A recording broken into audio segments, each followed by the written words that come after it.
اعوذ باللہ السمیع العلیم العظیم الحفیظ بوجہ الکریم وسلطانہ القدیم من الرجس الخبیث المخبث الشیطان اللعین الرجیم وقبیلہ ونفخہ ونفسہ وہمزہ بسم اللہ الرحمن الرحیم۔ تمام نبیوں کے سردار حضرت محمد صلی اللہ علیہ وآلہ وسلم اور تمام مذاہب کے سردار دین اسلام کے پیروکار و سلام علیکم طبتم رحمت اور برکتیں۔ سلام حضور صلی اللہ علیہ وآلہ وسلم کی ذات پر اور دنیا کے عظیم ماں باپ حضور صلی اللہ علیہ وسلم کے ماں باپ حضرت آمینہ حضرت عبداللہ۔ بڑے عرصے کے بعد آپ سے پھر سامنا ہو رہا ہے۔ اصل میں جس ہستی پہ گفتگو کرنا چاہتا تھا اپنے آپ کو اس قابل ہی نہیں سمجھ پا رہا تھا، اتنی عظیم ہستی، لیکن پھر سمجھا کہ چلو جو کچھ میرے پاس ہے میں ان کی بارگاہ میں لے کے حاضر ہو جاتا ہوں۔ آج 32ویں مرحلے میں گفتگو داخل ہوئی۔ چونکہ میں نے امام احمد بن حنبل رحمۃ اللہ علیہ پہ گفتگو کی تھی اس سے پہلے، تو امام احمد بن حنبل جو مشہور ہوئے، میں کہتا ہوں کہ ان میں ایک عبد القادر جیلانی رحمۃ اللہ علیہ کی ہستی بھی سبب ہے۔ غوث اعظم جنہیں الغوث الاعظم جنہیں کہا جاتا ہے، قندیل نورانی، شہباز لامکانی، قندیل نورانی، الشیخ سید عبد القادر گیلانی الحسنی والحسینی رحمۃ اللہ علیہ الحنبلی۔ ان گفتگو آگے بڑھانے سے پہلے وہ جو ہمارا طریقہ ہے، ذرا نام پہ گفتگو ہو جائے۔ آپ کا جو نام بولا جاتا ہے، ویسے تو 99 نام ہیں آپ کے، صفاتی نام جو ہیں وہ بولے گئے، عقیدت ہے۔ ویسے جو لکھا جاتا ہے سید محی الدین عبد القادر گیلانی حنبلی اشعری الحسنی والحسینی رحمۃ اللہ علیہ۔ یہ وہ چیزیں جو ضروری آپ کے اس میں گرامی کے اندر آتی ہیں۔ سب سے پہلے سید ہے، یہ ہمارے معاشرے کے اندر اس کو سید بولا جاتا ہے۔ دیکھیے میں آپ لوگوں کی غلط نہیں نکالتا، لیکن بتلا دیتا ہوں کہ یہ کچھ ایسا بھی ہے۔ میں خود ہمارے جو معاشرے کے اندر جو لفظ بولا جاتا ہے ہم وہ اسے ہی اڈاپٹ کر لیتے ہیں، تو یا کے اوپر زبر بولی جاتی ہے، اکثر بول جاتے ہیں، لیکن جب میننگ خراب ہوتے ہوں تو ذرا توجہ دیا کریں، ویسے پروننسیشن جو بھی آپ بولتے جائیں۔ سید جو ہے، یہ لفظ السید، اس کی جمع اسیاد آتی ہے اور سیائد بھی آتی ہے۔ سید کا معنی ہوتا ہے سردار۔ قرآن مجید میں یہ حضرت یحییٰ علیہ السلام کے لیے یہ لفظ آیا، سیدم و حسورا، سیدم، اللہ تعالیٰ نے ان کے لیے سید کا لفظ استعمال کیا ہے۔ ایک مرتبہ حضور صلی اللہ علیہ وآلہ وسلم کو کسی شخص نے سید کہہ دیا، تو حضور صلی اللہ علیہ وسلم نے فرمایا اللہ سید، اللہ جو ہے وہ سید ہے۔ یہ ایک حدیث مبارکہ ہے۔ اس وقت ایک سچویشن ہوگی، اس کا مطلب یہ نہیں ہے کہ کسی اور کو کہنا حرام ہے۔ بعض اوقات حضور صلی اللہ علیہ وآلہ وسلم کوئی خاص آدمی کو خاص چیز سمجھانا چاہتے ہیں۔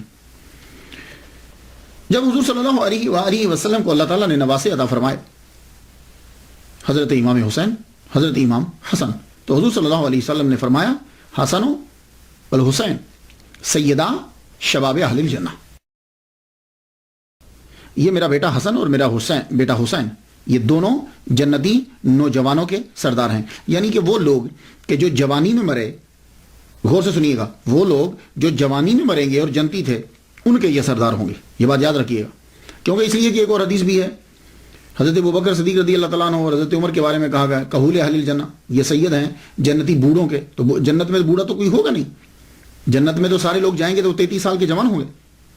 تو یعنی جو جنتی جوانی میں مرا ان کے سردار یہ ہوں گے، اور جو بوڑھا ان کے سردار وہ ہوں گے۔ اب کبھی حدیث سامنے آ جائے تو ذہن میں یہ رہنا چاہیے۔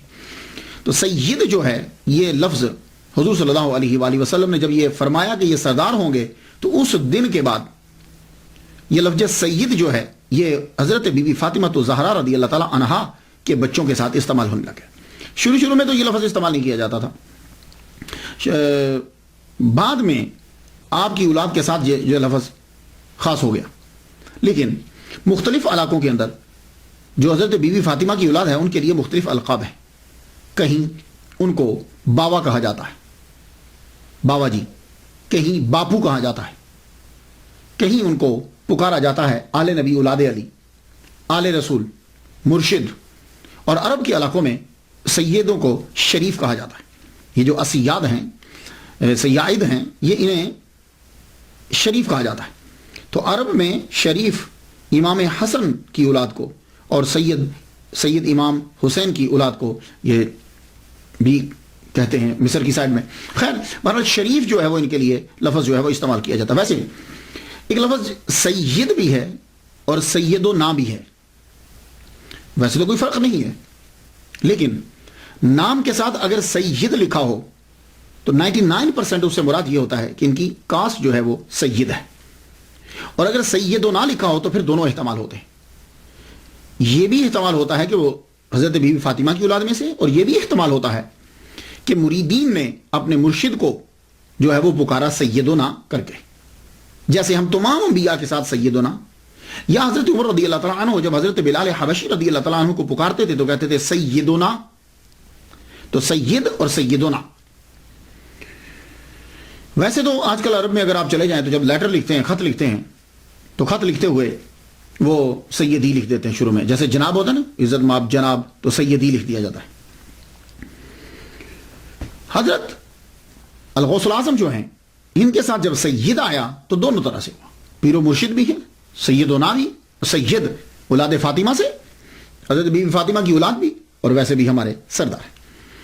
اب ان کے نام کے اندر ایک اور آتا ہے گیلانی. گیلانی، اس پہ ذرا تھوڑی سی گفتگو ہو جائے. بہت سے لوگوں نے اس پہ گفتگو کی ہے، آپ میری تحقیق جو ہے وہ سماعت کیجئے. حاضر رحمت من ربی. آپ گیلان شہر کے اندر ہی پیدا ہوئے ہیں، یہ یاد رکھیے گا. گیلان، اس کا نام ہی گیلان ہے. تو آپ گیلان شہر کے اندر ہی پیدا ہوئے، اس لیے آپ کو گیلانی کہتے ہیں.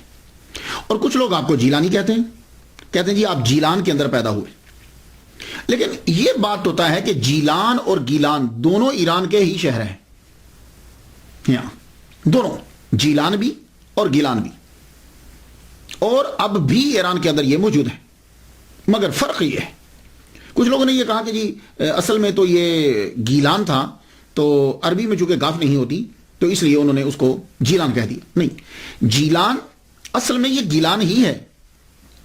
اصل میں گیلان ہے اور جیلان دونوں ہیں. تو جیلان گیلان، گیلان جیلان نہیں، ایسا نہیں. دونوں قصبے ہیں، لیکن دونوں میں فرق یہ ہے کہ جیلان جو ہے یہ قصبہ ہے اور گیلان جو ہے یہ صوبہ ہے. تو جیلان جو ہے یہ قصبہ ہے کلاتائے ہائے غربی رورل ڈسٹرکٹ کا. اب رورل ڈسٹرکٹ جو ہے اس کے اندر 4 قصبے آتے ہیں، یہ یاد رکھیے. تو 4 قصبوں میں سے کلاتائے ہائے غربی، اس کے 4 قصبوں میں سے ایک قصبہ جو ہے وہ جیلان ہے. اب یہ جو قصبہ ہے یہ ضلع بستام میں ہے، اور ضلع بستام صوبہ سمنان میں، اور صوبہ سمنان ملک کے ایران میں ایک چھوٹا سا ایک قصبہ ہے.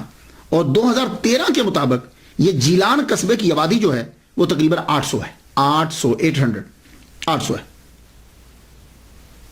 تو اب یہ پہلے سمجھ لیجئے کہ جیلان بھی ایک قصبہ ہے، لیکن یہ ایک قصبہ ہے.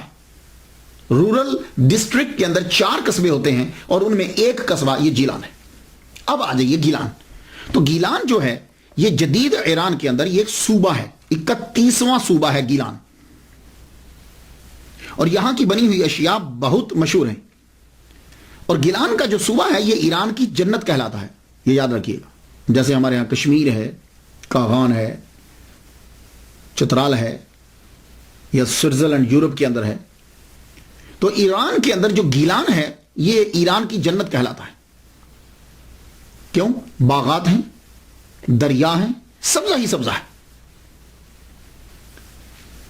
اب اور یہاں کے جو اصلی لوگ ہیں وہ خود کو گیلکی کہلواتے ہیں.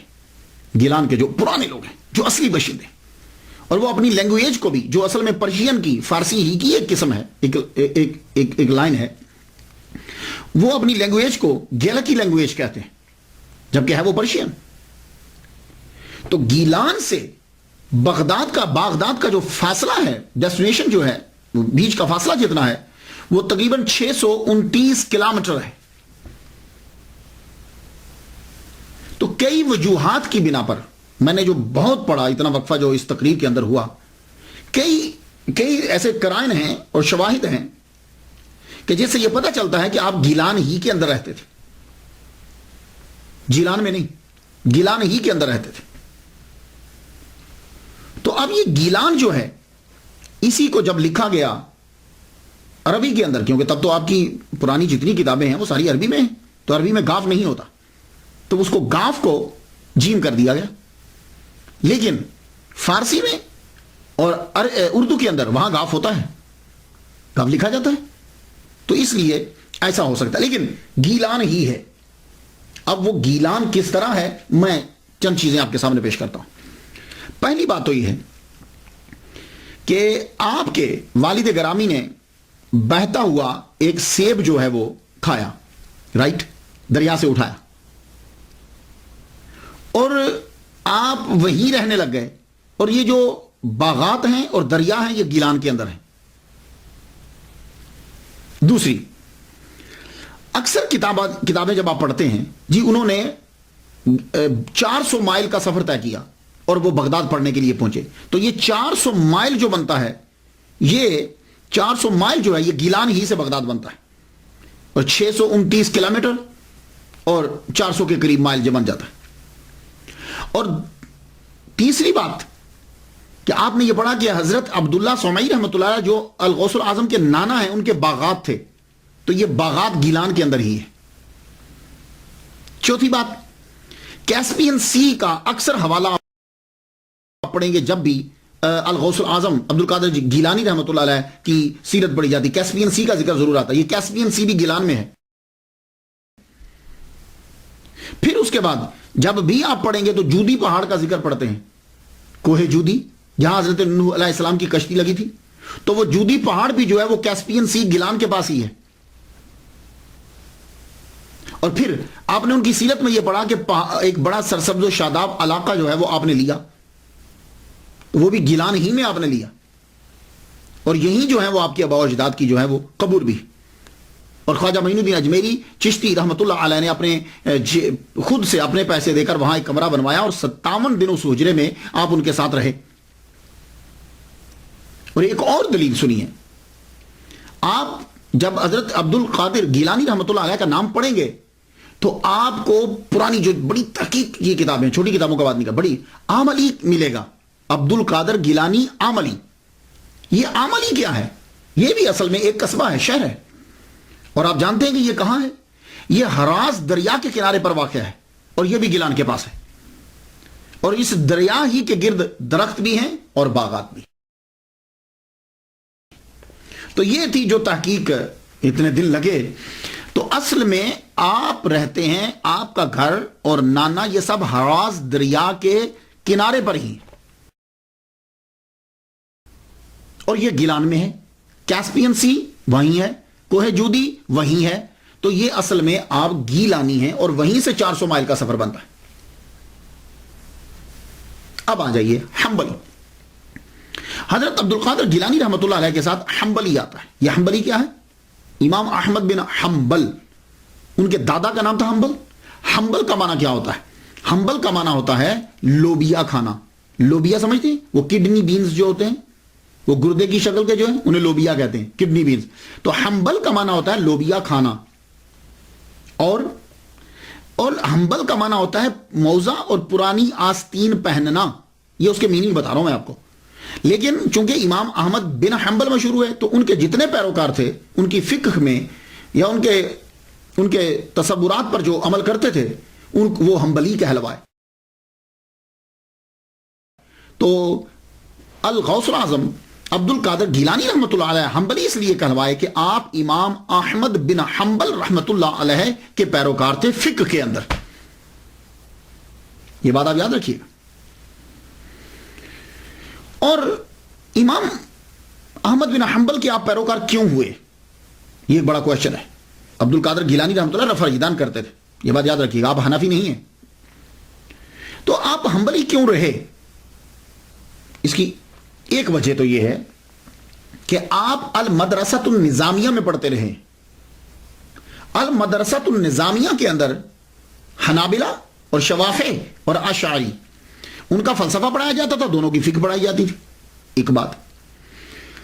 دوسری بات یہ ہے کہ آپ کے جو پیر و مرشد اور آپ کے جو استاد ہیں ابو سعید مبارک مخرمی، جس کو مخزومی پڑھتے ہیں، وہ مخزومی لفظ نہیں ہے، مخرمی رحمت اللہ علیہ جو ہے وہ بھی حنبلی ہیں. تو آپ کے پیر و مرشد بھی حنبلی ہیں، استاد بھی حنبلی ہیں، اور مدرسۃ النظامیہ میں جتنے زیادہ تر استاد جو ہے وہ حنابلہ تھے. اب آپ سمجھ گئے ہوں گے. اور ایک وجہ اور سن لیجیے، ابو العباس احمد بن محمد بن ابی الغنائم محمد اظہری حسینی رحمۃ اللہ علیہ اپنے والد شیخ محمود گیلانی سے، انہوں نے شیخ علی بن حیتی سے سنا کہ ایک روز میں شیخ عبد القادر گیلانی رحمۃ اللہ علیہ کے ساتھ حضرت امام احمد بن محمد بن حنبل رحمۃ اللہ علیہ کی قبر پر گیا. تو میں کیا دیکھتا ہوں کہ جو ہی عبد القادر گیلانی رحمۃ اللہ علیہ امام احمد بن حنبل رحمۃ اللہ علیہ کی قبر انور پر پہنچے تو آپ اپنی قبر سے باہر نکل آئے. اللہ اکبر جل شان. آپ اپنی قبر مبارک سے باہر نکل آئے اور شیخ عبد القادر گیلانی رحمۃ اللہ علیہ کو اپنے سینے سے لگایا اور خلعت عطا فرمائی. اب آپ سمجھ گئے اس وجہ سے آپ جو ہیں وہ حنبلی آپ کے نام کے ساتھ لگتا ہے. اور الحسنی والحسینی، حسنی اور حسینی بھی کہتے ہیں. اس کی وجہ آپ کی والدہ ام الخیر فاطمہ بنت عبداللہ سمعی امام حسین رضی اللہ تعالیٰ عنہ کی اولاد سے، آپ کی والدہ جو ہے، اور اس لیے آپ کو حسینی کہا جاتا ہے. اور آپ کے والد گرامی سید صالح امام حسن کی اولاد سے تھے، اس لیے آپ کو حسنی کہا جاتا ہے. اور آپ نجیب الطرفین سید ہیں. اللہ اکبر. اللہم صلی علی سیدنا محمد و ابوی محمد و آل محمد و اصحاب محمد وبارک وسلم. کتنی بات ہے کہ نجیب الطرفین، سید تو ویسے ہی وراء الورا ہے، لیکن نجیب الطرفین اور الغوث العظم آپ کے نام کے ساتھ. یہ الغوث العظم تو اتنا مشہور ہو گیا ہے کہ اگر آپ صرف بول دو الغوث العظم تو فوراً سمجھ میں آتا ہے کہ عبد القادر گیلانی رحمۃ اللہ علیہ کا ذکر ہو رہا ہے. یہ الغوث العظم جو ہے ایک ٹائٹل آپ کا بن گیا. لیکن میں یہاں عرض کرتا جاؤں، ہو سکتا ہے کہ میرے کچھ دوست، میرے سننے والے جو ہیں وہ یہ کہیں، میرے کچھ دوست اب آپ جب الغوث العظم کو سنیں کہیں یا کسی بندے کے پاس بیٹھیں تو وہ پریشان ہو جائیں اور کہیں کہ یار نہیں یہ تو شرک ہے. تو میں عرض یہ کرنا چاہوں گا، اگر آپ قرآن مجید کی اسٹڈی کریں، قرآن مجید کو پڑھیں، تو بہت سے الفاظ ایسے ہیں کہ اللہ تعالیٰ نے وہ اپنے لیے بھی استعمال کیے ہیں اور اپنے بندوں کے لیے بھی وہ استعمال کیے. یہ اگر فلسفہ آپ کی سمجھ میں آ جائے تو پھر یہ الغوث العظم، مشکل کشا، یہ الفاظ جو ہیں وہ آپ کو ڈسٹرب نہیں کریں گے. بس پہلے آپ نے یہ سمجھنا ہے کہ کیا اللہ تعالیٰ نے وہ الفاظ کے جو اپنے لیے خاص کیے تھے، کیا وہ اس نے وہ بندوں پر استعمال کیے ہیں کہ نہیں کیے. یہ اگر آپ قرآن مجید سے پڑھ لیں تو آپ پر جو ہے یہ حقیقت واضح ہو جائے گی. یہ مسئلہ آپ کو کبھی ڈسٹرب نہیں کرے گا. قرآن مجید کے اندر بہت سے ایسے الفاظ ہیں کہ جو اللہ کے لیے ہیں لیکن وہ بندوں کے لیے استعمال ہوئے ہیں. سب سے پہلا لفظ جب آپ نے سورہ فاتحہ پڑھی تو الحمدللہ رب العالمین ہے. یہ لفظ رب ہے نا، جو یہ اللہ نے اپنے لیے استعمال کیا قرآن مجید کے اندر. جتنے انبیاء کرام ہیں جب بھی انہوں نے دعا مانگی انہوں نے ربنا کہہ کے دعا مانگی. اس لیے کہا جاتا ہے کہ جب بھی دعا مانگو ربنا کہہ کے دعا مانگو، کیونکہ جب ربنا سے دعا مانگتے ہو اللہ تعالیٰ خوش ہوتا ہے اور اللہ دعا قبول کرتا ہے. ربنا آتنا فی الدنیا. تو یہ رب جو ہے یہ لفظ خاص ہے، لیکن سورہ یوسف پڑھتے ہوئے آپ کو یہ ملے گا کہ یہی لفظ رب تعالیٰ کا رب جو ہے حضرت یوسف علیہ السلام نے وہ جو شراب پلانے والا تھا اس کے بادشاہ کے لیے استعمال کیا. چاہیے سورہ یوسف پڑھ لیجئے. وَيَسْقِي رَبَّهُ خَمْرًا، وہ اپنے رب کو شراب پلائے گا. یہ میں قرآن سے پڑھ رہا ہوں، میں حدیث نہیں پڑھ رہا. تو یوسف علیہ السلام نے لفظ رب کو کس کے لیے استعمال کیا؟ وہ جو شراب پلانے والا ساقی ہے اس کے بادشاہ کے لیے استعمال کیا. تو رب اس کے لیے بھی ہے اور ابھی بھی قرآن میں موجود ہے، یہ نہیں کہ اس کو کاٹا گیا ہے. رب العالمین بھی موجود ہے اور وَيَسْقِي رَبَّهُ دونوں کے دونوں موجود ہیں. تو اب وہ رب دونوں جگہ استعمال ہوا. اسی طرح آپ کیا ہیں، میں آپ سے پوچھوں آپ کیا ہیں تو آپ کہیں گے میں مومن ہوں. تو یہ لفظ مومن اللہ تعالیٰ نے اپنے لیے بھی استعمال کیا ہے اور قرآن مجید میں آپ دیکھ لیجئے، سورہ حشر میں جائیے، الملک القدوس السلام المومن، اللہ مومن ہے. تو پھر آپ کیا ہوئے؟ اسی طرح اللہ تعالیٰ نے لفظ حفیظ استعمال کیا اپنے لیے، تو وہی حفیظ یوسف علیہ السلام اپنے لیے استعمال کر رہے ہیں اور قرآن میں ایز اٹ از موجود ہے. انی حفیظ علیم، حفیظ بھی اور علیم بھی دونوں الفاظ اللہ کے لیے قرآن میں استعمال ہوئے اور دونوں یہاں استعمال ہو رہے ہیں. اور اسی طرح رحیم کا لفظ اللہ تعالیٰ نے پورے قرآن مجید میں کسی بندے کے لیے استعمال نہیں کیا سوائے محمد مصطفیٰ صلی اللہ علیہ وسلم کے، اپنے لیے استعمال کیا. اور ایک مرتبہ پورے قرآن میں کہا بالمؤمنین رؤوف رحیم، رؤوف اللہ کے ساتھ آتا ہے، لیکن اس نے بندے کے لیے بھی استعمال کیا، حضور پاک کے لیے، اور رحیم بھی استعمال کیا۔ اسی طرح ولی کا لفظ جو ہے وہ اس نے اپنے لیے بھی استعمال کیا اور دوسروں کے لیے بھی استعمال کیا۔ تو یہ دیکھیے، ویسے اگلے کو مارنا ہو تو جو مرضی یک طرفہ ڈال دیا جائے، لیکن حقیقت یہ ہے کہ بہت سے الفاظ ایسے ہیں کہ اللہ نے اپنے لیے بھی استعمال کیے اور بندوں کے لیے بھی استعمال کیے۔ اب یہاں آپ فرق کیسے کریں گے؟ کہ آپ مشرک قرار دے دیں گے اس بندے کو؟ نہیں، تو پھر آپ فرق کریں گے کہ اللہ کے لیے وہ لفظ جو استعمال ہوتا ہے وہ حقیقی معنی میں استعمال ہوتا ہے، اور بندے کے لیے جو وہ لفظ استعمال ہوتا ہے وہ ایک خاص وقت، خاص شے اور مجازی طور پر استعمال ہوتا ہے، یعنی قیود کے ساتھ استعمال ہوتا ہے۔ تو اللہ کے لیے وہ لفظ قیود کے ساتھ استعمال نہیں ہوتا۔ اب فرق واضح ہو گیا حقیقت اور مجاز کا۔ تو یہی سلسلہ جو ہے الغوث الاعظم ہے، یہ ٹائم ہے، قیود ہے اور مجازی طور پر ہے، یہ بات یاد رکھیے گا۔ یہ اگر فرق نہیں کریں گے تو پوری دنیا مشرک بن جائے گی، یہ بات یاد رکھیے گا۔ اب اگر الغوث الاعظم کہنے سے آدمی مشرک ہوتا ہے تو پھر حضرت ابو بکر صدیق کے ساتھ صدیق اکبر لگتا ہے، پھر آدمی صدیق اکبر کہنے سے بھی مشرک ہوگا۔ کیوں؟ اس لیے کہ قرآن مجید کے اندر اللہ تعالیٰ نے یہ کہا ہے وَمَنْ أَصْدَقُ مِنَ اللَّهِ، اللہ سے بڑھ کر کون سچا ہے؟ ٹھیک ہے، تو آپ کہہ رہے ہیں کہ ابو بکر صدیق اکبر، وہ صدیق اکبر ہیں، تو اللہ تو سب سے سچا ہے، اللہ تعالیٰ سے تو سچا کوئی نہیں، تو پھر صدیق اکبر انہیں کیوں کہا گیا؟ پھر اسی طریقے سے فرق کرنے والا تو اللہ تعالیٰ ہے حق و باطل کے درمیان، تو حضرت عمر فاروق رضی اللہ تعالیٰ عنہ کو فاروق کیوں کہتے ہیں؟ یہ بھی شرک ہوگا۔ اسی طرح اللہ قرآن میں کہتا ہے کہ ان اللہ غنی وانتم الفقراء، اللہ غنی ہے اور تم فقیر ہو، تو آپ پھر لوگ سب عثمان غنی عثمان غنی کیوں کہتے ہیں؟ اسی طرح قرآن مجید کے اندر آتا ہے وَهُوَ الْعَلِيُّ الْعَظِيمُ، وہ علی ہے، اللہ علی ہے، تو آپ حضرت علی کو علی کیوں کہتے ہیں؟ تو یہ دیکھیے، وہ جو بزرگان دین تھے نا، ان کے سامنے سب چیزیں ہوتی تھی، وہ پھر ایک نتیجہ نکالتے تھے جہاں سے کہیں سے اعتراض نہیں آتا۔ ہم کیا کرتے ہیں؟ ہم اگلے آدمی کو مارنے کے لیے ایک چیز لے لیتے ہیں، باقی ساری چیزوں کو بند کر دیتے ہیں۔ تو الغوث الاعظم جو کہا جاتا ہے یہ مجازی طور پر ہے، اور یہ قیود ہوتی ہیں۔ ہاں، اللہ تعالیٰ فریاد رس ہے، اللہ فریاد، لیکن اس جیسا اس میں وہاں قید کوئی نہیں، اور وہ ذاتی طور پر ہے، یہ بات۔ باقی ہر چیز، ہر لفظ جو ہے وہ جو استعمال ہوا وہ مجازی طور پر استعمال ہوتا ہے۔ تو اب پھر دیکھتے ہیں ہم کہ اللہ کا یہ ولی دنیا میں جب آیا، ظہور کیا، تو کیا تاریخ تھی؟ تاریخ کا کوئی خاص فائدہ تو کوئی نہیں ہوتا، یہ بات یاد رکھیے۔ اکثر تواریخ کے اندر لڑائی جھگڑا ہی ہوتا ہے، لیکن اس سے ذرا یہ آئیڈیا ہو جاتا ہے کہ یہ جب تشریف لائے تو اس وقت جو ہے ماحول کیا تھا، یہ ذرا آئیڈیا ہو جاتا ہے، اور آپ نے کتنے کٹھن مراحل کے اندر جو ہے وہ اس کی تبلیغ کی ہے، اور کتنا عرصہ گزر گیا اس چیز کو۔ یہ کچھ ہوتا ہے، ویسے تو قرآن مجید اسی لیے سنوں پہ گفتگو نہیں کرتا، یہ بات یاد رکھیے گا۔ تو عبد القادر گیلانی رحمۃ اللہ علیہ کے بھی تواریخ تین بیان کی جاتی، 470، 471، 491، لیکن 491 والے نے تو ویسے ہی بہت ہی زور لگا دیا۔ اب یہ کوئی ضروری نہیں ہوتا کہ ایک آدمی ڈاکٹر ہے، ریسرچر ہے، ہو سکتا ہے اس کی کوئی پرابلم ہو۔ 470 اور 471 اس کے اوپر اکثریت جمع ہے، اور دلائل بھی اسی کے اوپر ہی ہیں کہ آپ 470 ہی میں آپ کی ولادت مبارک ہوئی۔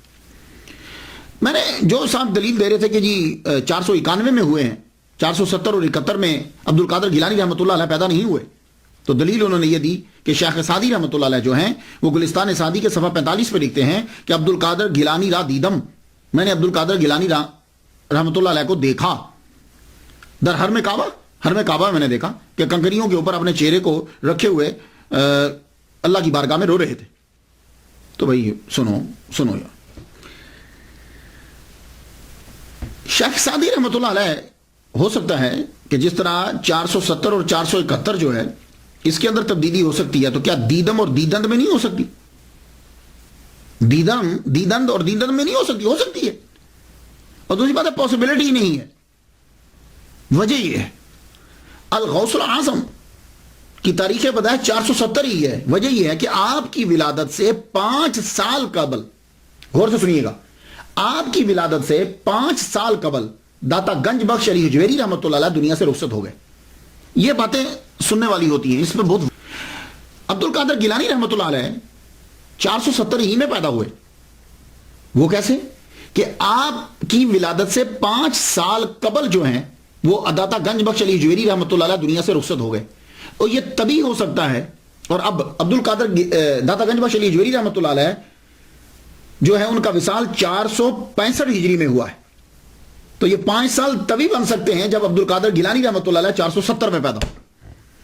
سن لیا آپ نے؟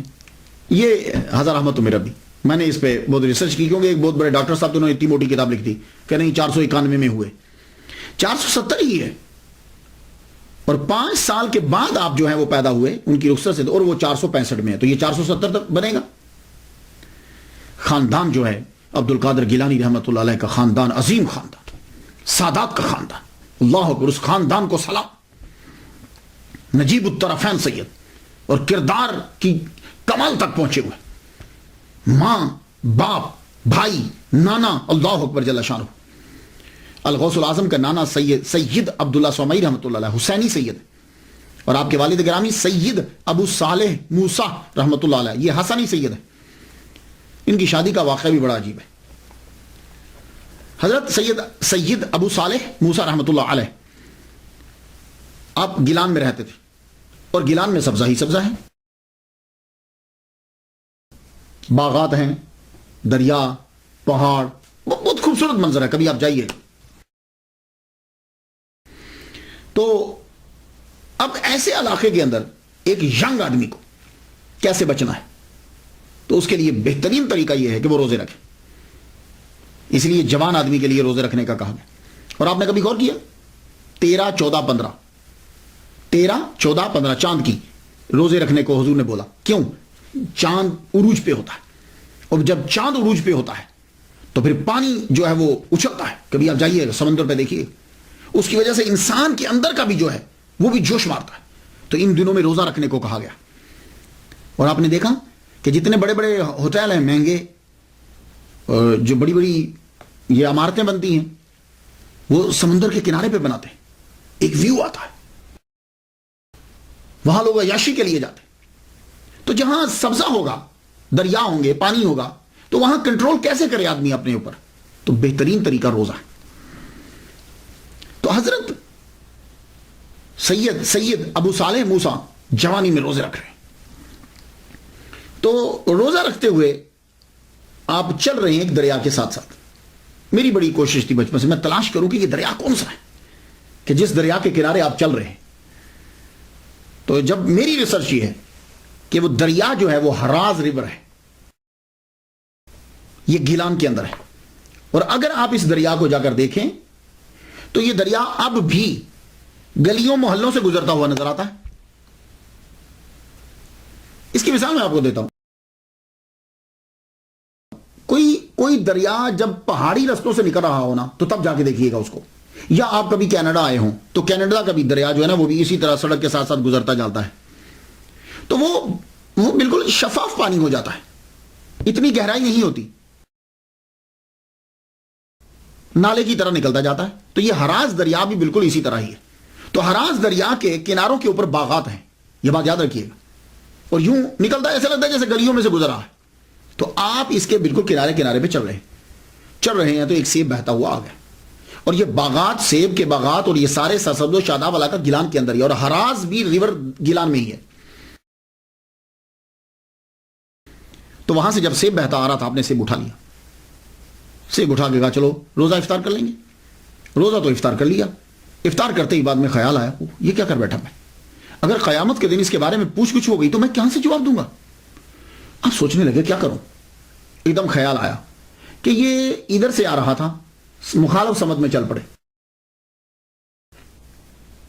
جدھر سے وہ آ رہا تھا سیب، تو اب جب وہ چل پڑے تو ایک جگہ پہ پہنچے. ابھی بھی آپ جا کے دیکھیں تو ہراز ریور کے گرد میں باغات اور شاخیں اور درخت آپ کو نظر آئیں گے. تو یوں ایک سیبوں کا باغ ہے، اور اس ایک درخت کی شاخ جو ہے وہ یوں ہراز ریور کے یوں جھکی ہوئی ہے. آپ سمجھ گئے کہ یہیں کا گر کے گیا ہے. آپ کھڑے ہو گئے، دروازہ کھٹکھٹایا، اندر سے ملازم آیا. جی آپ کو کس سے ملنا ہے؟ کہا مجھے اس باغ کے مالک سے ملنا ہے. کیوں خیریت ہے؟ کہا سیب کھا لیا اس باغ کا تو معافی مانگنے آیا. ملازم کی بھی عمر گزر چکی تھی، نوجوان کا چہرہ دیکھتے ہوئے اچھا حیران ہوتا ہوا واپس چلا گیا. جا کے اندر مالک کو بتایا، مالک باہر ایک نوجوان آیا ہے، ہمارے باغ کا کہیں سیب گر گیا تھا دریا میں، کہتا ہے کہ مجھے معاف کروانا ہے۔ آپ بھی مسکرائے، کہا کہ اچھا۔ آپ آئے دروازے پہ، دروازہ کھولا، سب سے پہلے لڑکے کو یوں سر سے لے کے پاؤں تک اسے دیکھا، دیکھے پوچھنے لگے تمہارا نام کیا ہے؟ کہا میرا نام جو ہے وہ سید ابو صالح موسیٰ، امام حسن کی اولاد سے ہوں۔ تو کیا کہہ رہے تھے تم؟ کہنے لگے حضور میں نے آپ کے دریا کا، یہ آپ کے باغ کا سیب جو ہے وہ بہ رہا تھا، میں نے اٹھا کے کھا لیا ہے، معافی مانگنے کے لیے آیا، اور چونکہ میں تندرست ہوں اس لیے لفظوں سے معاف نہ کیجیے، مجھے کچھ کام کہیے میں وہ کر دوں تاکہ میرا جرم معاف ہو جائے۔ دیکھ رہے کہ یعنی صرف لفظوں سے مت بولیے، کیونکہ میں تندرست ہوں، میں کام کر سکتا ہوں، سزا دیجیے۔ تھوڑی دیر سوچتے رہے، کہنے لگے اچھا 2 شرطیں، پہلے ایک پوری کرو، جب ایک پوری ہوگی تو دوسری بتاؤں گا۔ کہنے لگے اچھا بتائیے پہلی کیا ہے؟ کہنے لگے تیرے سیب کا جرم معاف کرنے کے لیے پہلی شرط یہ ہے کہ تم 8 سال یہاں کام کرو۔ اب ایک کتاب میں نے 1 ماہ بھی پڑھا ہے، لیکن یہ مدت مجھے لگی نہیں، 8 سال یا 12 سال، اور باقی دوسری شرط کو دیکھتے ہوئے یہ 8 سال کی مدت جو ہے یہ مجھے ذہن میں آتی، دل کو لگتی ہے۔ 8 سال تک ایک سیب کے بدلے میں تم میرے باغات کی رکھوالی کرو گے، کیونکہ حضرت سید عبداللہ صومعی رحمۃ اللہ علیہ ٹھیک ٹھاک امیر آدمی تھے، آپ کے باغات تھے، کھیت تھے، آپ کے روحانی سلسلہ بھی چلتا تھا آپ کا۔ کہا تو میرے باغات کی رکھوالی کرو گے، تو آپ نے کہا کہ تو پھر تمہیں دوسری شرط بتائیں گے۔ اللہ اکبر جل شانہ، 8 سال تک آپ نے ان کے باغات کی رکھوالی کی۔ ایک سیب کتنے کا ہوگا؟ 8 سال کے بعد آپ حاضر ہوئے، حضور میرے 8 سال پورے ہو گئے۔ کہا ہاں بہت اچھا کام کیا تم نے، یہ اصل میں 8 سال کے اندر تربیت کر دی، پوری کی پوری تربیت کر دی۔ کہنے لگے بہت اچھا کام کیا تم نے، اب دوسری شرط ہے، لیکن سنو اگر یہ شرط پوری نہ ہوئی تو پہلی ضائع۔ کہنے لگے حضور بولیے۔ کہا سنو غور سے سنو، دوسری شرط یہ ہے کہ میری ایک لڑکی ہے، اس سے تمہیں شادی کرنا ہے، اور غور سے سنو وہ ایک طرح سے اندھی ہے، بہری ہے، لولی ہے، لنگڑی ہے، گونگی ہے۔ یہ لفظ ایک طرح سے سنے، لیکن جب آدمی بولتا ہے تو آدمی کا دھیان بڑی چیز پر ہوتا ہے، وہ بیچ کے لفظوں میں سے نکل جاتا ہے۔ آپ نے بڑی تیزی سے فرما دیا ایک طرح سے گونگی ہے، اندھی ہے، لولی ہے، لنگڑی، تمہیں شادی کرنا ہے اسے۔ کہا جی پھر میرا یہ جرم معاف ہو جائے گا؟ آپ نے فرمایا ہاں پھر ہم معاف کر دیں گے۔ اللہ اکبر جل شانہ۔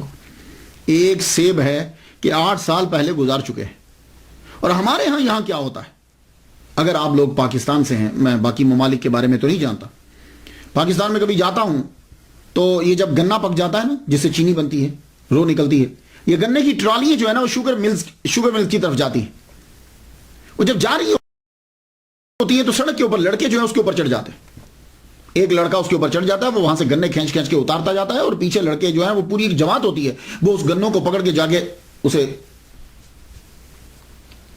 اسی طریقے سے اگر آپ گاؤں میں چلے جائیں، گاؤں میں لوگ رات کو جاتے ہیں، اگر وہاں سبزی کی فصل ہے، کھیت ہیں، سبزیاں اگائی کسی نے، یہ کوئی چیز اگائی ہے، تو وہ وہاں بیٹھیں گے رفع حاجت کے لیے، لیکن وہاں سے جو ہے نا وہ اگر وہاں شلجم ہے، کوئی اور چیز ہے، اسے اکھیڑتے جائیں گے اور چوری کر کے لے کے گھر جا کے پکا دیں گے۔ اور بعض جگہوں میں تو ایسا ہوتا ہے کہ جب آدمی سو جاتے ہیں رات کے 2 بجے یا 3 بجے، کہ جس وقت اٹھ کر آدمی تہجد کے لیے اٹھتا ہے، عبادت کرتا ہے، تو لوگ کیا کرتے ہیں کہ وہاں کھیت سے چارہ کاٹ لیتے، چارہ کاٹ کے آگے اپنے جانوروں کو ڈال دیتے، اور اس کے بعد پھر فجر کی نماز باجماعت ادا کی جاتی۔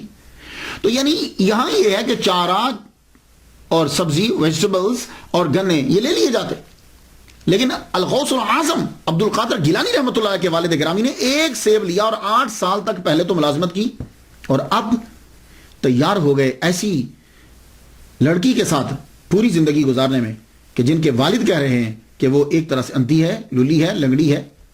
ہم نے فرمایا ٹھیک ہے، اگر جرم معاف ہوتا ہے تو میں ریڈی ہوں۔ نکاح ہو گیا، نکاح پڑھا دیا گیا۔ اب جب نکاح ہو جاتا ہے تو شاید ظاہر ہے کہ آپ کمرے میں گئے، جو ہی کمرے میں گئے، اب نکاح تو ہو گیا، کمرے میں جب گئے تو انٹر ہوئے آپ، تو سامنے آپ کی زوجہ محترمہ جو ہے وہ کھڑی، آپ نے پہلی نظر جب ڈالی تو پہلی نظر اتنی خوبصورت، اللہ اکبر جل شانہ، اب دوسری منع ہوتی، اب نے ایک دم سے منہ پھیرا اور پھیرنے لگے تو پیچھے سے آواز آئی، آپ میرے خامد ہیں، رکیے، آپ کا یہ نام ہے۔ آپ نے فرمایا اس کا مطلب ہے کہ یہ دیکھ بھی سکتی ہے اور آواز بھی آ رہی، بول بھی سکتی ہے۔ ایک دم سے جب یہ تیزی سے دوڑے، دروازے سے نکلے تو آگے ہی حضرت عبداللہ سمعی رحمۃ اللہ علیہ کھڑے تھے۔ لگتا ہے کہ ان کو معلوم تھا کہ یہ ضرور ہوگا، آپ ان سے ٹکراتے بچ گئے۔ میں بیٹے کیا ہوا؟ کہ حضور آپ نے تو فرمایا تھا کہ وہ ٹانگیں نہیں ہیں تو کھڑی تھی وہ تو، اور بازو بھی، میری نظر پڑی بازو بھی ہیں، اور آپ نے کہا تھا کہ وہ اندھی ہیں، تو مجھے دیکھا ہے انہوں نے، اگر دیکھتی نہیں تو آواز کیسے آتی، اور گونگی بھی نہیں ہے، مجھے آواز دی انہوں نے۔ آپ نے فرمایا بیٹے جب میں بات کر رہا تھا تو میں نے جھوٹ نہیں بولا تھا، میں نے کہا تھا ایک طرح سے، تم نے ایک طرح پہ دھیان نہیں دیا۔ اور سن، میں نے اسے کیوں کہا تھا کہ گونگی ہے؟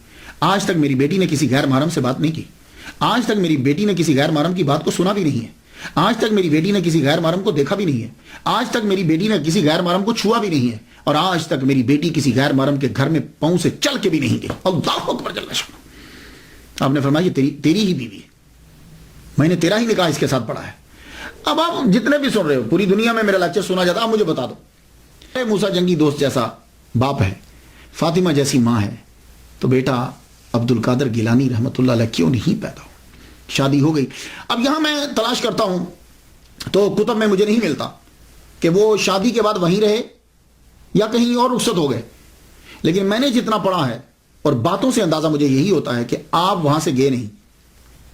ہاں، آپ کے نانا جو ہیں، الغوث الاعظم کے نانا جو ہیں، انہوں نے مکان علیحدہ لے دیا، یہ ہے، رہے وہیں، اسی علاقے میں آپ رہے، کیونکہ بات کی جو چیزیں اس بات پر دال ہیں کہ آپ اپنے نانا، آپ وہی رہے، سسر کے پاس ہی رہے۔ 60 سال جب عمر ہو گئی تو اللہ تعالیٰ نے احسان کیا، الغوث الاعظم کی ولادت ہوئی، اور یہ بھی بہت بڑی کرامت ہے۔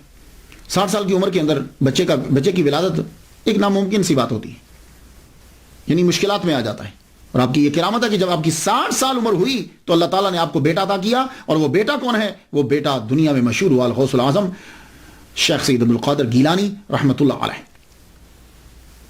470 ہجری کے اندر 1 رمضان المبارک کو آپ پیدا ہوئے۔ پورے رمضان المبارک میں صبح سے لے کے شام تک آپ دودھ نہیں پیتے۔ یہ تقوینی ولی ہونے کی نشانی کہ آپ پیدائشی ولی ہیں۔ آپ نے 17 سال گیلان میں گزارے، اللہ اکبر جل جلالہ۔ آپ کی عمر 11 سال ہوئی تو آپ کے والد گرامی سید ابو صالح موسیٰ رحمۃ اللہ علیہ کا وصال ہو گیا۔ 481 ہجری میں آپ کا وصال ہوا اور آپ کو گیلان میں ہی دفنا دیا گیا، وہیں آپ کی قبر ہے، گیلان کے اندر۔ تو 11 سال کی عمر میں یتیم ہو گئے۔ اب 11 سے 18 سال تک عبد القادر گیلانی رحمۃ اللہ علیہ گیلان کے اندر ہی رہے۔ کیوں؟ والدہ بوڑھی ہے، پڑھنے کے لیے جاتے ہیں، حفظ تو والدہ محترمہ نے کروا دیا، نانا سے بھی ملاقات ہوتی ہے، باپ نے بھی پرورش کی۔ 11 سال تک تو تینوں کر رہے، 11 کے بعد ایک کم ہو گیا۔ آپ مکتب میں بھی پڑھنے کے لیے جاتے ہیں، اور فارسی زبان آپ کی مادری ہے، مکتب میں پڑھنے کے لیے جاتے ہیں۔ 18 سال آپ کی عمر ہوئی تو ایک دن والدہ ماجدہ سے آ کے کہتے ہیں، امی مجھے اجازت دے دو، میں بغداد جانا چاہتا ہوں۔ سوال یہاں یہ اٹھتا ہے کہ عبد القادر گیلانی رحمۃ اللہ علیہ 18 سال تک اپنی والدہ محترمہ کے پاس رہے، تو جانتے ہو کہ جب یہ 18 سال کے ہوئے تو والدہ محترمہ کی عمر کتنی ہوگی؟ 78 سال۔ تو آپ کی والدہ محترمہ 78 سال کی ہو گئی تو جا کر کہتے ہیں اماں مجھے اجازت دے دو کہ میں بغداد چلا جاؤں۔ یہ عمر تو تھی کہ عبد القادر گیلانی اپنی والدہ ماجدہ کے ساتھ رہتے۔ تو 78 سال کی عمر میں جب والدہ ہوئی، پہلے 18 سال تک گیلان سے نہیں نکلے۔ کیوں نہیں نکلے؟ آپ کے نانا امیر آدمی ہیں، آپ وہاں سے نکلیں، لیکن نہیں نکل رہے۔ کیوں؟ اماں بوڑھی ہیں۔ تو پھر 18 سال میں جب 78 سال کی ہوگی تو اب کیوں نکلے؟ تو سن لیجئے، آپ ذی الحج کی 10 تاریخ آپ کے نانا کے کھیت ہیں، آپ گائے کو پکڑنے کے لیے دوڑے تاکہ میں کھیت میں جوتوں، کیونکہ آپ کام وہاں کرتے تھے، نانا کا ہاتھ بٹاتے تھے۔ تو میں کھیت جوتنے کے لیے جب گائے کے پیچھے بھاگے تو گائے نے مڑ کے پیچھے یہ کہا، عبد القادر تجھے اس لیے پیدا نہیں کیا، اللہ نے تجھے اس لیے پیدا نہیں کیا۔ آپ گائے کے منہ سے آواز، اور وہ بھی انسانوں والی، وہ لفظ سن کر آپ ایک دم سے بھاگ کر حیرانی ہوئی، چھت پہ چڑھ گیا اپنے مکان کی چھت پہ چڑھے تو کیا دیکھتے ہیں کہ سیدھا سامنے، کوئی رستے میں رکاوٹ نہیں ہے، گیلان میں کھڑے ہیں اور مقام عرفات نظر آ رہا ہے، اور تمام حاجی احرام باندھے ہوئے مقام عرفات میں کھڑے۔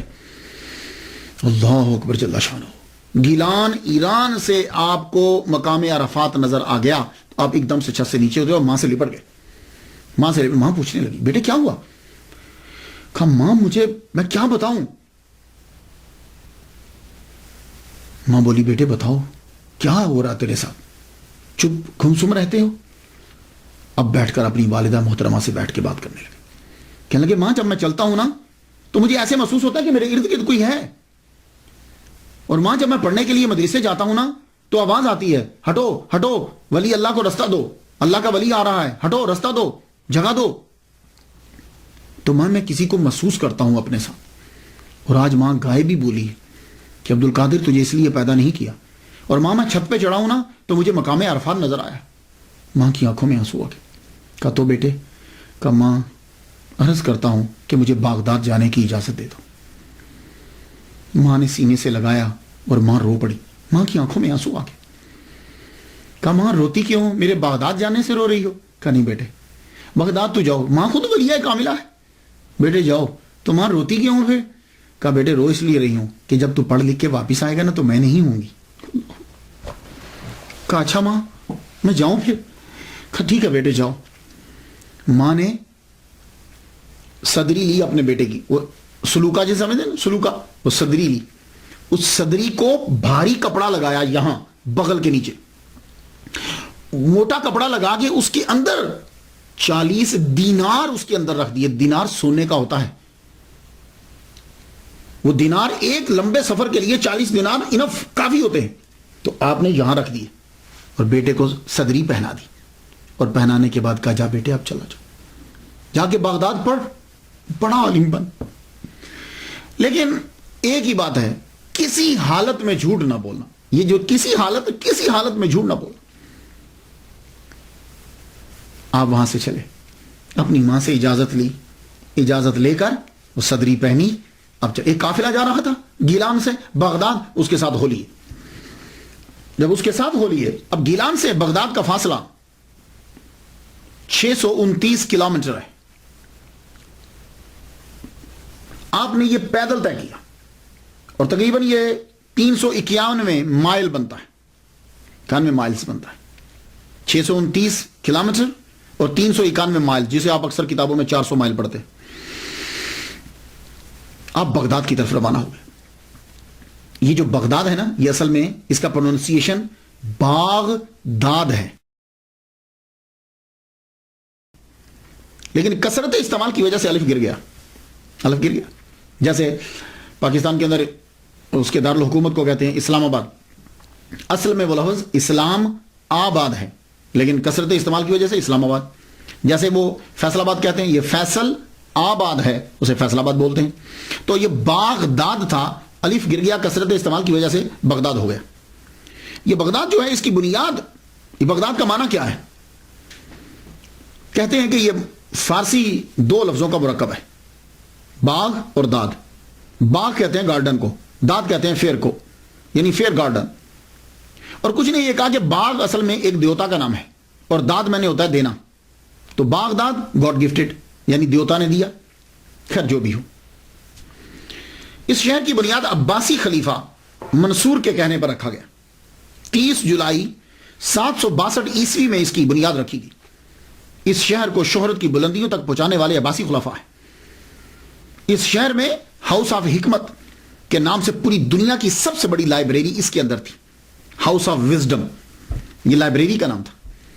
سب سے بڑی لائبریری ہماری ہوتی تھی، دنیا سے کتابوں کے تمام زبانوں کے تراجم کر کر کے اس کے اندر لائبریری میں کتابیں رکھی جاتی ہیں۔ اور آج بھی عرب دنیا کا یہ دوسرا بڑا شہر ہے، پہلا قاہرہ ہے اور دوسرا یہ ہے عرب دنیا کا، اور اس کی آبادی 72 لاکھ 16,000 اس کی آبادی ہے. اب آپ بغداد کی طرف روانہ ہوئے تو اگر آج کے نقشے میں آپ دیکھیں نا تو گیلان سے بغداد جو ہے وہ راؤٹ تھوڑا سا چینج ہو, جسے روٹ بولتے ہیں, راؤٹ جو ہے وہ تھوڑا سا چینج ہے. پہلے اب تو بالکل سیدھی لائن یوں کھنچتی ہے, تو پہلے کیا تھا کہ جب یہ گیلان سے یوں چلتے تھے تو ایسے ہو کر پھر ایسے ہو کر آتے تھے. تو جب آپ گیلان سے یوں سیدھا چلے تو اس طرح سے, اب پتہ نہیں کیا راؤٹ تھا, میں اتنا پرانا مجھے معلوم نہیں ہے. تو کیونکہ میں نے یہ دیکھا ہے کہ ہمدان جو ہے وہ سائڈ پر ہے تھوڑا سا, اور جب عبد القادر گیلانی رحمۃ اللہ علیہ چلے تھے تو تب آپ ہمدان سے ہو کر پھر چلے تھے. تو ہمدان سے ہو کر جب ترنگ کے ویرانے میں پہنچے تو اس وقت 60 ڈاکوؤں نے ایک دم سے اس پورے قافلے کے اوپر حملہ کر دیا. ان قافلوں کے سردار کا نام تھا احمد بدوی. جب انہوں نے قافلے پر حملہ کیا تو وہ راہزن جو ہیں, ڈاکو جو ہے, وہ دیکھتے تھے فیملی کس کی ہے, فیملی پر حملہ کرتے تھے. کیوں؟ اس لیے کہ جن کے ساتھ عورتیں ہوں گی زیور ضرور ہوگا. پھر وہ حملہ کرتے تھے کہ سامان زیادہ لدا ہوا کس کے پاس ہے, کیونکہ جس کے پاس زیادہ جانور ہوں گے, زیادہ سامان ہوگا, وہ تاجر ہوگا, اس کے پاس بھی مال ہوگا. اکیلے آدمی پر توجہ کم دیتے تھے وہ. تو جب وہ ڈاکو جو ہیں فیملی والوں کو لوٹنے لگے تو عبد القادر گیلانی رحمۃ اللہ علیہ بھی کھڑے ہوئے ہیں. ایک پار سے گزرا, اکیلا کھڑا کیا توجہ دے گا, کیونکہ اس کو پتا ہے اکیلے آدمی کے پاس کتنا ہوگا, اور آپ کے پاس تھا بھی کچھ نہیں, نہ سواری ہے اور کچھ ہاتھ میں پکڑا ہوا بھی نہیں. اب تیرے پاس بھی کچھ ہے یا ویسے ہی کھڑے ہوئے ہو؟ ہاں ہاں میں قافلے کے ساتھ ہوں, میرے پاس بھی ہیں 40 دینار. وہ ہنستا ہوا گزر گیا, پاس سے ہنستا ہوا گزر گیا. اب جب سارے قافلے کو لوٹ لیا گیا, بھائی کوئی بچا ہے, کوئی قافلے میں اور بھی ہے, آپ وہاں کھڑے ہوئے دیکھ رہے تھے. آپ کے پاس اب سردار آیا, آ کے پوچھتا ہے کاکا تیرے پاس بھی کچھ ہے؟ کہنے لگے ہاں ہے. بڑے حیران ہو گئے یار, کیونکہ نارملی آدمی پولیس اور چور ان کے سامنے سچ نہیں بولتا, بندہ بہت کم بولتا ہے سچ, پہلی دفعہ سچ نہیں بولے گا. تفتیش ہوگی, تحقیق ہوگی تو شاید سچ ظاہر ہو جائے. تو اس نے جب پوچھا کہ کیا تمہارے پاس بھی کچھ ہے, تو ہم کہنے لگے ہاں ہے. کہنے لگا کہاں ہے؟ اچھا ٹھہر رک بتاتا ہوں. آپ نے اپنی صدری اتاری, صدری اتار کے آپ نے یہاں سے اتنا موٹا کپڑا پہلے پھاڑا, کپڑا پھاڑ کے اندر سے 40 دینار نکالے. اور کوئی آدمی صدری اتار کر جانچنے بھی لگ جاتا, تلاشنے بھی لگ جاتا تو بھی نہ پا سکتا 40 دینار کو. اس طرح آپ کی والدہ محترمہ نے چھپا کر موٹے کپڑے میں رکھ دیے تھے, بنا بتائے چور بھی اس کو نہیں نکال سکتا تھا. آپ نے اس کو پھاڑ کے اس کے سامنے 40 دینار رکھ دیے. احمد بدوی نیچے اتر آیا, کہنے لگا کاکا لڑکے ایک بات تو بتا یار, یہ تو میں بھی ڈھونڈتا تو میں تلاش نہ کر پاتا, کیونکہ اب دیکھو نا ایک آدمی اس طرح کھڑا ہے تو پیسے یہاں ہوں تو کیسے تلاشیں گے, ہاں جیب میں ہو تو کوئی دیکھ سکتا ہے, تم نہ بتاتے تو ہم نہیں تلاش سکتے تھے, تو یہ تم نے چھپایا کیوں نہیں؟ عبد القادر گیلانی رحمۃ اللہ علیہ فرمانے لگے میری اماں نے مجھے کہا تھا, والدہ محترمہ نے کہا تھا بیٹے کسی حالت میں جھوٹ نہیں بولنا.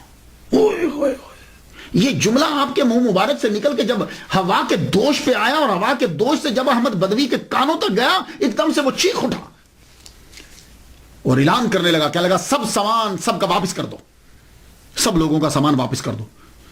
سارے راہزن پریشان ہو گئے, ہوا کیا؟ کہ سب کا سامان جو ہے وہ واپس کر دو. کیوں حضور؟ کہنے لگا یار بس اس لڑکے کو دیکھو, یہ اپنی ماں سے کیا ہوا وعدہ نہیں بھولا, اور احمد بدوی اپنے اللہ سے کیا ہوا وعدہ بھول گیا.